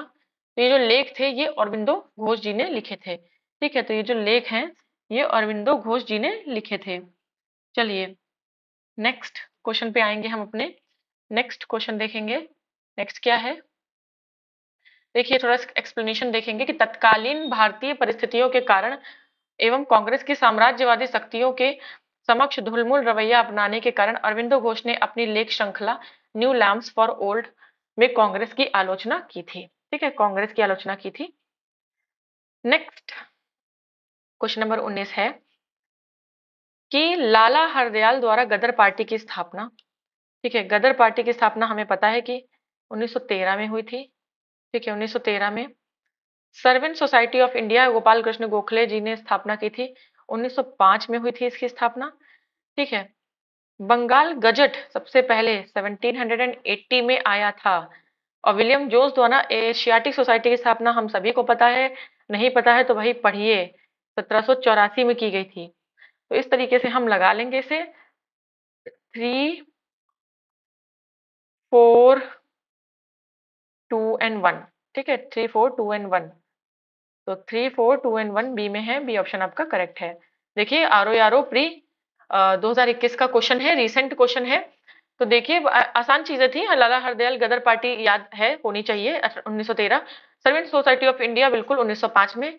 हिक्की के बंगाल गजट का प्रकाशन, भले ही चलिए ये नहीं याद है, लेकिन हाँ बंगाल गजट ना, हिक्की को अगर आप इग्नोर भी करिए तो बंगाल गजट आपको पता होना चाहिए 1780, और विलियम जोन्स द्वारा Bengal asiatic society of Bengal की स्थापना तो बिल्कुल याद होनी चाहिए 1784 में। ठीक है, नेक्स्ट नेक्स्ट क्वेश्चन हम देखेंगे। नेक्स्ट है क्वेश्चन नंबर 20। निम्नलिखित नेताओं में से किसने कहा था कि मैं तो एक भारतीय नगाड़ा हूं जिसका कार्य सोते हुए को जगाना है ताकि वो अपनी मातृभूमि के लिए जागे और कार्यरत हो सकें। ठीक है, तो ये कहा था एनी बेसेंट ने। ठीक है, ये जो कोटेशन है, कोटेशन ऐसे ही है मतलब आएंगे, याद रखिएगा। और देखिए यूपी बीईओ 2019 का है, बीईओ यूपी बीईओ की वैकेंसी आने वाली है उत्तर प्रदेश में फिर से, ब्लॉक एजुकेशन ऑफिसर की, तो तैयारी करें। ठीक है, और देखिए इस तरीके का क्वेश्चन आया है, थोड़ा टफ क्वेश्चन है और फैक्ट है, रटना पड़ेगा आपको, याद करना पड़ेगा। ठीक है, नेक्स्ट है, नेक्स्ट क्वेश्चन हम देखेंगे अपना। नेक्स्ट क्वेश्चन क्या है कि किसने कहा था कि जब तक यह तीसरी शक्ति अथवा इंग्लैंड यहाँ है हमारे सांप्रदायिक मतभेद हमें परेशान करते रहेंगे। ठीक है, तो जब तक यह तीसरी शक्ति है, तो देखिए राजेंद्र प्रसाद, मौलाना अबुल कलाम आजाद, जवाहरलाल नेहरू, विनायक दामोदर सावरकर, इनमें से कोई नहीं है, एक से अधिक। चलिए इसका तो मुझे भी डाउट है, देखते हैं। तो ई है, तो देखते हैं क्या है इसका आंसर। उपयुक्त कथन महात्मा गांधी जी का है जो उन्होंने लुई फिशर को दिए गए इंटरव्यू में कहा था, यानी साक्षात्कार में कहा था। तो क्या कहा था कि यह तीसरी शक्ति जब तक है, यानी कि इंग्लैंड यहाँ पर है, तब तक हमारे सांप्रदायिक मतभेद चलते रहेंगे। ठीक है, तो ये महात्मा गांधी जी ने कहा है, याद रखिएगा। ठीक है, महात्मा गांधी जी ने लुई फिशर से कहा था। नेक्स्ट है, किन दो नेताओं ने भारत दौरा कर सामाजिक उत्थान का काम किया? तो आपका महात्मा गांधी और बाल गंगाधर तिलक, इन दोनों ने, ये क्वेश्चन हमने किया भी है अभी, इन दोनों ने भारत का दौरा कर सामाजिक उत्थान का काम किया था। तो आपका ऑप्शन ए करेक्ट हो जाएगा। ठीक है, नेक्स्ट क्वेश्चन पे आएंगे हम अपने, देखेंगे नेक्स्ट क्वेश्चन क्या कह रहा है। Next question, question number 23। Lala Lajpat Rai के संदर्भ में निम्नलिखित में से कौन सा या कौन से कथन सही है? प्रारंभ में वो असहयोग नीति के पक्ष में नहीं थे, परंतु बाद में वो गांधी जी के पक्ष में हो गए। यस, पहले वो असहयोग आंदोलन के पक्ष में नहीं थे लाला लाजपत राय, हमने पढ़ा था, बाद में वो गांधी जी के सपोर्ट में हो गए। ठीक है, दूसरा है स्वराज पार्टी के गठन में लाला लाजपत राय भी शामिल हुए थे। तो स्वराज पार्टी के गठन में यस, लाला लाजपत राय बिल्कुल शामिल थे। दोनों ही ऑप्शन आपके करेक्ट हैं। 1 और 2 दोनों करेक्ट है। सी ऑप्शन आपका करेक्ट है। ठीक है। देखिए लाल बाल पाल, ठीक है, अब क्यों शुरुआत में असहयोग आंदोलन से समर्थन नहीं था इनका, क्योंकि लाल बाल पाल तीनों को हम एक्सट्रीमिस्ट के रूप में जानते हैं। तो लाला लाजपत राय जो है वो कांग्रेस की प्रार्थना अनुनय विनय, ठीक है, इन सब नीतियों से असंतुष्ट थे, लेकिन बाद में फिर वो भी थोड़ा सा मॉडरेट्स में आ गए थे। ठीक है, तो असहयोग आंदोलन के टाइम पे। ठीक, चलिए नेक्स्ट है, किस पहले अध्यक्ष ने औपचारिक विग त्याग कर गांधी टोपी पहनी थी। तो हमें पता है कि जीवी मावलंकर जो हमारे पहले लोकसभा स्पीकर भी थे, लेजिस्लेटिव असेंबली के अध्यक्ष थे 1946 में, सेंट्रल लेजिस्लेटिव के अध्यक्ष, उन्होंने विग त्याग कर पहनी। और जब उनसे पूछा गया, किसने, अंग्रेज ने पूछा, तो उन्होंने कहा कि आपकी विग इस गर्म जलवायु के अनुकूल नहीं है। ठीक है, ये हमने अभी तो पढ़ा है कल परसों में। नेक्स्ट है, निम्नलिखित कथनों पर विचार कीजिए तथा सही विकल्प को चुनिए। जुलाई 1992 में जेबी कृपलानी ने किसान मजदूर प्रजा पार्टी का गठन किया। ठीक है, किसान मजदूर कृषक प्रजा पार्टी का गठन किया। जेबी कृपलानी ने किसान मजदूर प्रजा पार्टी का गठन, आपका जेबी कृपलानी ने किया तो था, लेकिन 52 में नहीं, 51 में किया था। ठीक है, 52 नहीं, 51 का थोड़ा सा देखना पड़ेगा इसको, हालांकि शायद वो 51 ही है। 52 देखते हैं, डाउट में है ये। पीसी घोष और टी प्रकाशम किसान मजदूर प्रजा पार्टी से जुड़े हुए थे, बिल्कुल, ये तो बिल्कुल सही है कि पीसी घोष और आपका टी प्रकाशम किसान मजदूर प्रजा पार्टी से जुड़े हुए थे। देख लेंगे एक बार हम कि 51 में हुआ था कि 52 में हुआ था। तो देखिए आपका यस, 1951 में जेबी कृपलानी ने किसान मजदूर प्रजा पार्टी का गठन किया। तो उस तरीके से हमारा फर्स्ट गलत हो जाएगा और सेकंड सही हो जाएगा। तो जिस भी ऑप्शन में आपको दिखे वो आप कर दीजिएगा टिक। नेक्स्ट है, निम्न में से किस तिथि को भारतीय संविधान निर्माता भीमराव अम्बेडकर जी की मृत्यु हुई थी। तो 1956 में इनकी मृत्यु हुई थी, लेकिन केवल ईयर से नहीं भाई, डेट से याद रखना पड़ेगा। तो 6 दिसंबर 1956 में इनकी डेथ हुई थी, ये याद रखना है आपको। और मरने के बाद इन्हें भारत रत्न दिया गया था। नेक्स्ट है, कौन से प्रसिद्ध भारतीय गुरुदेव के नाम से जाने जाते हैं। तो गुरुदेव के नाम से आपके रविन्द्रनाथ टैगोर जी जाने जाते हैं। ठीक है, बंगाली लिटरेचर में बहुत ज्यादा काम किया था इन्होंने, बंगाली लिटरेचर लिखते थे ये। और रविन्द्रनाथ टैगोर एशिया के पहले नोबेल पुरस्कार विजेता भी हैं, मैंने बताया है आपको कई बार। कलकत्ता में 7 मई 1861 को देवेंद्रनाथ टैगोर और शारदा देवी जी के घर में इनका जन्म हुआ था। और 1901 में उन्होंने शांति निकेतन की स्थापना की थी, और जो बाद में विश्व भारती यूनिवर्सिटी से अभी जाना जाता है। और 1913 में उनके गीतों की पुस्तिका गीतांजलि प्रकाशित हुई थी, जिसको एशिया का पहला नोबेल प्राइज मिला था। ठीक है, अब देखिए क्वेश्चन है कि रविन्द्रनाथ टैगोर जी की मृत्यु किस वर्ष हुई थी। तो रविन्द्रनाथ टैगोर जी की मृत्यु आपकी जो है 1941 में हुई थी, ये आपको याद रखना है। 1941 में 80 वर्ष की आयु में इनकी मृत्यु हो गई थी। चलिए, बहुत सारे क्वेश्चन हैं तो हमें जल्दी जल्दी करने पड़ेंगे। नेक्स्ट है, निम्नलिखित में से किसने रविन्द्रनाथ टैगोर को महान प्रहरी कहा था। तो रविन्द्रनाथ टैगोर जी को महान प्रहरी किसने कहा था, महात्मा गांधी जी ने ये इनको टाइटल दिया था, ये हमने पढ़ा है। देखिए सब इसमें मिक्स्ड होंगे, कब अभी शाह आलम 2 आ जाएगा, कब इसमें बहादुर शाह जफर आ जाएंगे, और कब इसमें लाहौर अधिवेशन आ जाएगा, पता नहीं चलेगा आपको, क्योंकि मिसलेनियस है।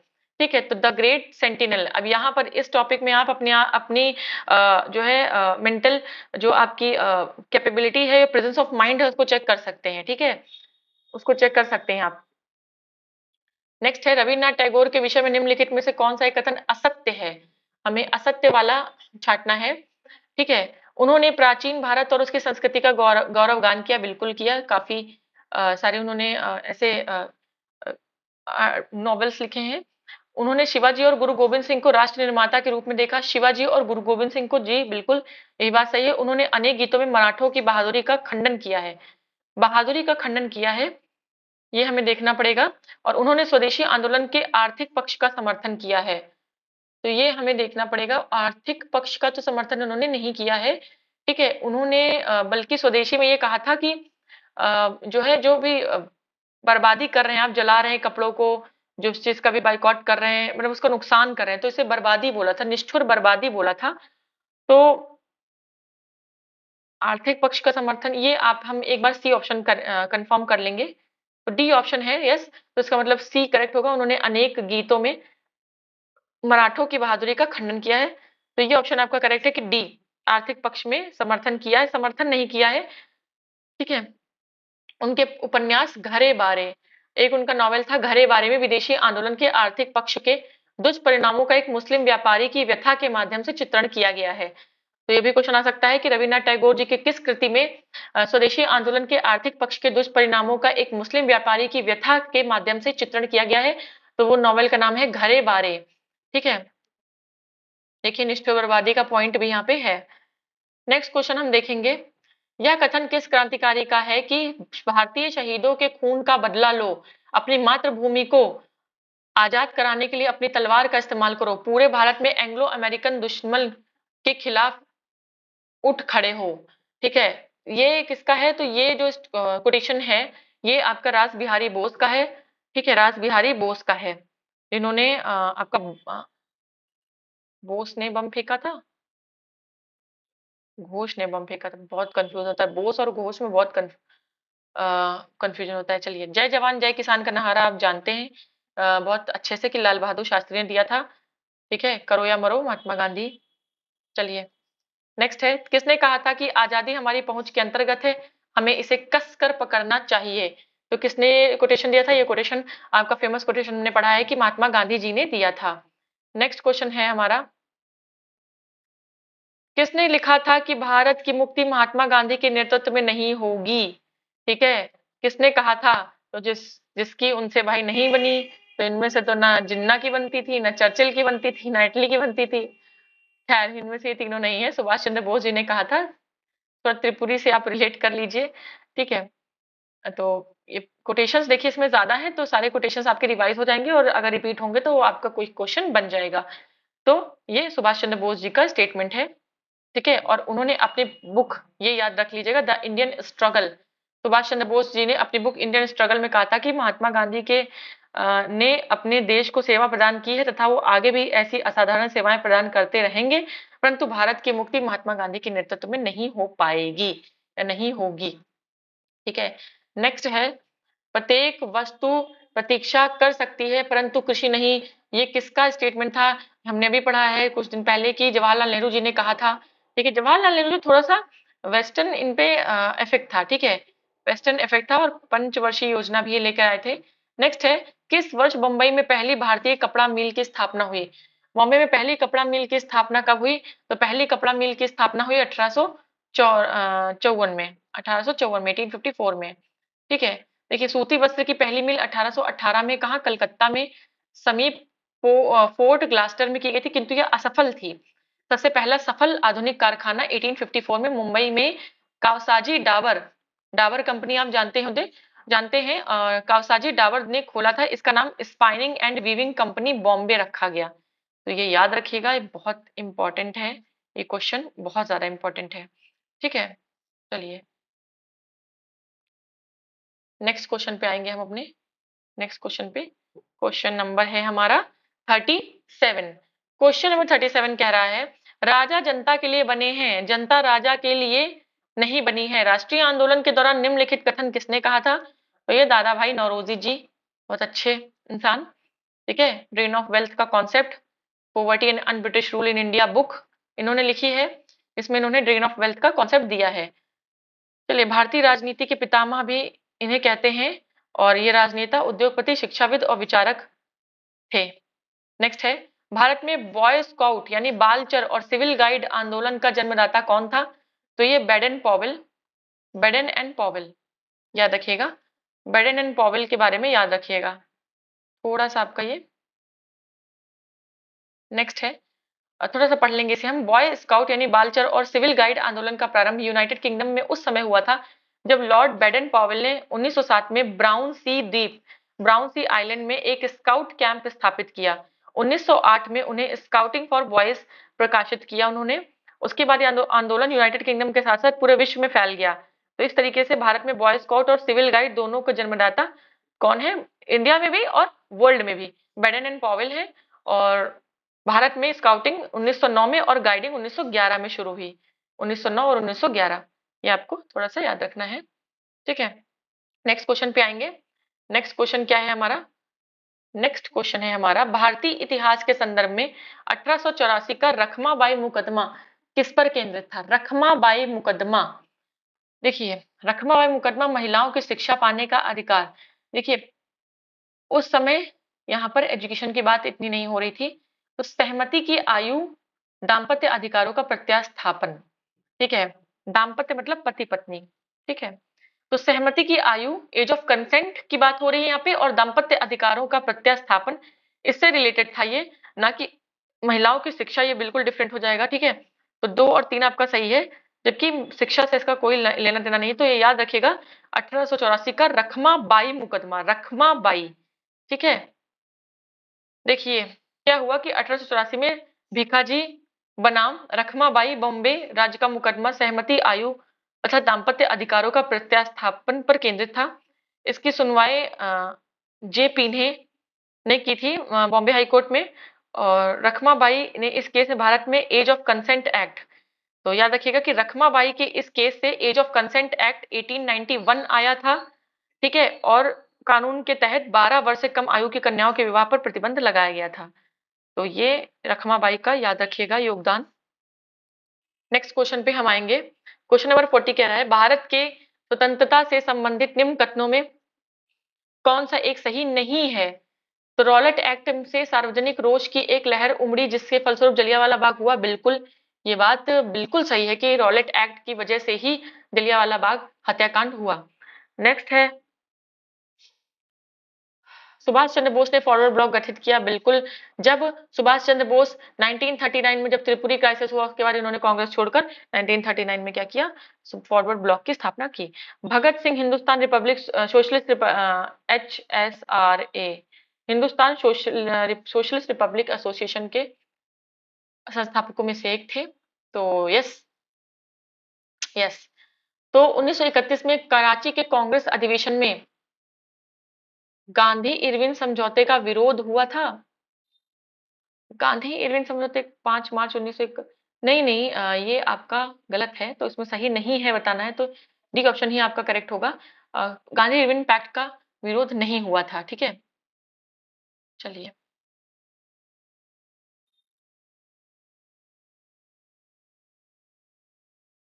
निर्विरोध पारित हुआ था ये। नेक्स्ट क्वेश्चन है हमारा, क्वेश्चन नंबर 41, जवाहरलाल नेहरू के विषय में निम्न कथनों पर ध्यान दीजिए। क्या कथन है, वे 1947 में कांग्रेस दल के अध्यक्ष थे, ठीक है, कांग्रेस दल के अध्यक्ष। उन्होंने संविधान सभा की अध्यक्षता की थी, नहीं, अध्यक्षता तो आपकी जो टेम्परेरी थे वो एंटनी मोरा, सर्वपल्ली राधाकृष्णन, उसके बाद राजेंद्र प्रसाद। फिर स्वतंत्र भारत के पूर्व उन्होंने संयुक्त प्रांत में प्रथम कांग्रेस मंत्रिमंडल बनाया। ये भी आपका इनकरेक्ट है, एक बार फर्स्ट देख लेते हैं हम, ये कोई भी नहीं सही है, तो इसका मतलब फर्स्ट भी आपका इनकरेक्ट है। तो वो 1947 में कांग्रेस दल के अध्यक्ष थे, ठीक है, ऐसा नहीं है। और उन्होंने संविधान सभा की अध्यक्षता भी कभी नहीं की। और भारत की स्वतंत्रता के पूर्व उन्होंने संयुक्त प्रांत यानी कि यूपी, जो आज का है यूनाइटेड प्रोविंस, आज उत्तर प्रदेश है, में प्रथम कांग्रेस मंत्रिमंडल बनाया, ऐसा भी नहीं। तो इनमें से कोई भी सही नहीं है। नेक्स्ट देखिए, कांग्रेस दल में 1947 में कांग्रेस दल के अध्यक्ष जेबी कृपलानी थे। संविधान सभा की अध्यक्षता अस्थायी रूप से सच्चिदानंद सिन्हा और स्थायी रूप से डॉक्टर राजेंद्र प्रसाद ने की थी। संयुक्त प्रांत में प्रथम कांग्रेस मंत्रिमंडल स्वतंत्रता से पूर्व भी जवाहरलाल नेहरू शामिल नहीं थे, इसलिए कोई भी संबंध में इनके सही नहीं है। नेक्स्ट है, मैं एक समाजवादी और गणतंत्रवादी हूँ, मुझे राजाओं और राजकुमारों में विश्वास नहीं है, ठीक है। ये बात किसने कही थी, तो ये बात कही थी जवाहरलाल नेहरू जी ने, ठीक है। मैं एक समाजवादी हूँ, गणतंत्रवादी हूँ, और मुझे राजाओं और राजकुमारों में विश्वास नहीं है। जवाहरलाल नेहरू जी के ये कथन थे, ठीक है। नेक्स्ट क्वेश्चन हम देखेंगे। नेक्स्ट क्वेश्चन,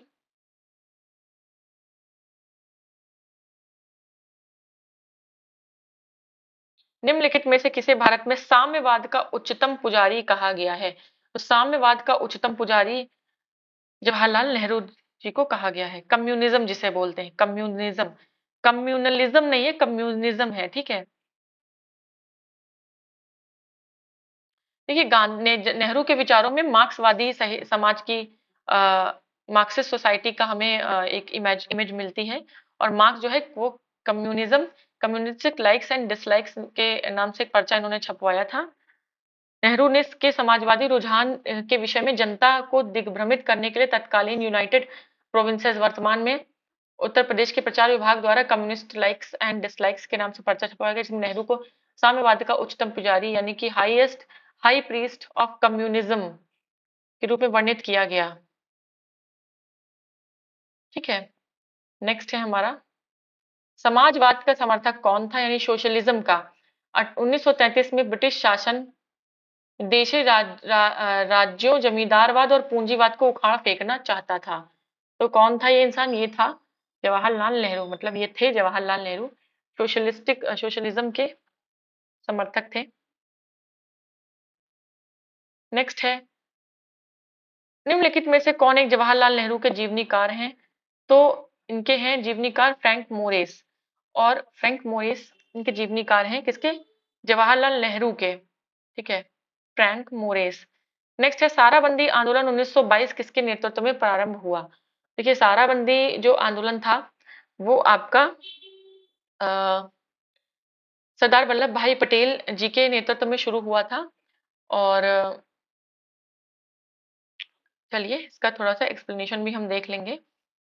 ठीक है, ऑप्शन तो हमारा करेक्ट है। गुजरात के सूरत जिले में स्थित बारदोली में 1922 में ईस्वी के बाद राजनीतिक गतिविधियों का केंद्र बन गया बारदोली। बारदोली के मेड़ता बंधुओं ने में कल्याण जी और कुंवर जी, इनको मेड़ता बंधु कहते हैं, और दयाल जी देसाई ने किसानों के समर्थन में एक आंदोलन चलाया। बाद में इसका नेतृत्व सरदार वल्लभ भाई पटेल जी ने किया, और 1922 ईस्वी में कोई कर नहीं, यानी सारा बंदी, मतलब सब बंद हो जाएगा, सारा बंदी, सारे टैक्स बंद, ये आंदोलन चलाया था। ठीक है, तो गुजरात में बारदोली में सरदार वल्लभ भाई पटेल। नेक्स्ट है राजनीतिक विरोध प्रदर्शन के निम्नलिखित 4 रूपों में कौन सा उस व्यक्ति के नाम पर आधारित है जिसने सर्वप्रथम इसका योग राजनीतिक हथियार के रूप में किया था? ठीक है, देखिए हम जब किसी चीज का राजनीतिक विरोध करते हैं तो हम क्या करते हैं, उस चीज का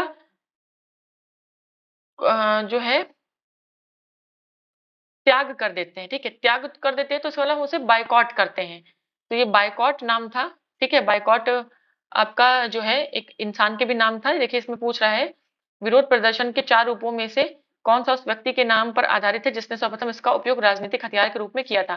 देखिए बायकॉट भी हम विरोध करते हैं, घेराव करके भी करते हैं, बंदी बना के भी किसी को, और हड़ताल करके भी। लेकिन बायकॉट के नाम पर, बायकॉट जो है हम राजनीति में यूज करते हैं, पॉलिटी में यूज किया था। ठीक है, तो आयरलैंड के सीसी बायकॉट के नाम पर बायकॉट शब्द आधारित है। सीसी बायकॉट ने सबसे पहले 1880 में भू राजस्व कम ना करने के संबंध में इस विधि का उपयोग पॉलिटिकल कह सकते हैं एक राजनीतिक हथियार के रूप में किया था। भारत सरकार द्वारा 1919 में आईएलओ, इंटरनेशनल लेबर ऑर्गेनाइजेशन, ठीक है, तो इसका जो हेडक्वार्टर है वो वॉशिंगटन में है, आपको पता है। वॉशिंगटन, यस, सम्मेलन में, अच्छा वॉशिंगटन सम्मेलन में नहीं, जिनेवा में है आई थिंक, यस। तो मजदूरों के प्रतिनिधि के रूप में निम्नलिखित में से किसे भेजा गया था? तो इस मजदूरों के लिए जो भेजा गया था जिन्हें, तो उन्हें एन एम जोशी, जबकि आपको पता है बीपी वाडिया ने पहली बार लेबर मद्रास लेबर यूनियन बनाया था। पहली पहली पहली पहला ऐसा कोई पहला मजदूर यूनियन बनाया था। ठीक है, पहला मद्रास लेबर यूनियन था, बीपी वाडिया जी ने, ये आप याद रखिएगा। और एन एम जोशी गए थे आपके वॉशिंगटन सम्मेलन में। ठीक है, एक बार आप हेडक्वार्टर कर लीजिएगा, लेकिन मेरे इस ख्याल से शायद जिनेवा में ही है।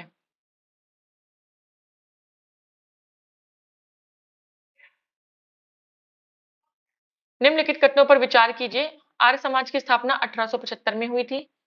1875 में हुई थी।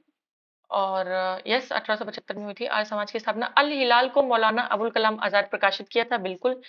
लाला लाजपत राय द पीपल समाचार पत्र से संबद्ध नहीं थे। लाला लाजपत राय द पीपल समाचार पत्र से संबंधित नहीं थे।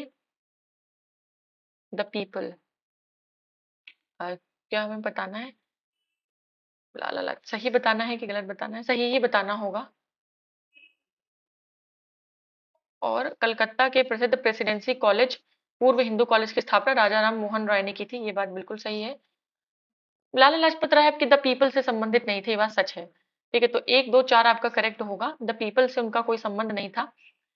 ठीक है, द पीपल से उनका कोई संबंध नहीं था। द पीपल जो है लाला लाजपत राय, अच्छा कोई संबंध नहीं था उसमें पूछ रहा है। सही बताना है तो उसमें था कि कोई संबंध नहीं था। तो उस और उनका संबंध है, उन्होंने ही प्रकाशित किया था द पीपल। उसमें लिखा था नहीं, नहीं है। तो अगर उसमें होता कि इनका संबंध द पीपल से है तो आप सही लगाते, 1 2 3 4 सारे करेक्ट होते। अदरवाइज नहीं लिखा है, इस वजह से आपका जो 3 है वो इनकरेक्ट हो जाएगा। नेक्स्ट है निम्नलिखित घटनाओं पर विचार कीजिए और इन्हें क्रोनोलॉजिकल ऑर्डर में लगाना है हमें। क्रोनोलॉजिकल ऑर्डर में तो देखिए केसरी आपको पता है, सबसे पहले हम यहाँ से शुरू करेंगे। केसरी बाल गंगाधर तिलक ने 1881 में स्टार्ट किया था। केसरी मराठा 2 पेपर, केसरी आपका मराठी में था, मराठा आपका इंग्लिश में था। ठीक है, ये हमें याद है। अबुल कलाम आजाद ने अल हिलाल को शुरू किया था 1912 में। ठीक है, खुदीराम बोस को मृत्युदंड, बहुत कम उम्र में इनको मृत्युदंड मिला था, ये 1908 की बात है। और कर्जन वाइली की हत्या, तो वाइली की हत्या 1909। एक्चुअली खुदीराम बोस ने बम फेंका, बम फेंकने ही गए थे किसी और पे। ठीक है, लेकिन एक बम इन्होंने बम फेंका था, ये तो है। कर्जन वाइली की हत्या इसी उसमें हुई थी, इसमें कोई और मर गया था। चलिए, ये आपका करेक्ट सीक्वेंस होगा। ठीक है, ये आपको मैं बताऊंगी, ये मैं आपको बताऊंगी खुदीराम बोस वाला। कर्जन वाइली, खुदीराम बोस बम फेंकने गए थे और उसमें शायद एक ब्रिटिश ऑफिसर थे, उनकी वाइफ और उनकी बेटी मर गए थे। चलिए, खैर फिलहाल ये क्वेश्चन का आंसर है। देखिए यूपी आरओ आरओ प्री में आया है। और देखिए आप, अ, ये भले ही ना कर पाए आप, खुदीराम बोस को मृत्युदंड 1908 में, केसरी 1881 में, अबुल कलाम आजाद द्वारा अल हिलाल समाचार पत्र 1912 में, और कर्जन वाइली 1909 में। ठीक है, चलिए नेक्स्ट क्वेश्चन पे आएंगे। तो नेक्स्ट क्या, देखिए ये टॉपिक जो है ये काफी मतलब लेंदी टॉपिक है। ठीक है, ये जो मिसलेनियस का पार्ट है, ये मिसलेनियस का पार्ट जो है वो काफी ज्यादा लेंदी है। ठीक है, लगभग 200 प्लस 250 प्लस ऑलमोस्ट क्वेश्चन होंगे इसमें। ठीक है, तो मैं ये सोच रही हूँ कि मैं इसको 2 पार्ट में बांट दूं, क्योंकि ऑलरेडी नोट्स का पार्ट भी बहुत लेंदी था। उसके बाद फिर अब आपके क्वेश्चंस भी ज्यादा हैं, तो इसमें हमने 50 क्वेश्चंस को कवर कर लिया है।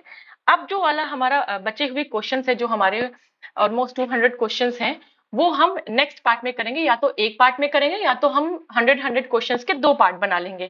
ठीक है, 100 क्वेश्चंस को बांट के उसके 2 पार्ट बना लेंगे। ठीक है, तो इस तरीके से हम इसको कंप्लीट करेंगे, क्योंकि काफी लेंदी टॉपिक ये है और वीडियो बहुत ज्यादा लंबा होगा तो आपको भी बोरियत महसूस होगी। तो चलिए, बाकी का पार्ट जो है वो हम अपने नेक्स्ट वीडियो में करेंगे, इसको हम कंटिन्यू करेंगे और मॉडर्न इंडियन हिस्ट्री के मिसलेनियस को। तो चलिए आज के लिए इतना ही रखेंगे। अब हम मिलेंगे अपने नेक्स्ट वीडियो में, जिसमें हम आगे के क्वेश्चंस को कवर करेंगे। तब तक के लिए आप थ्योरी रिवाइज करिए और ये बाकी के 50 क्वेश्चंस करिए।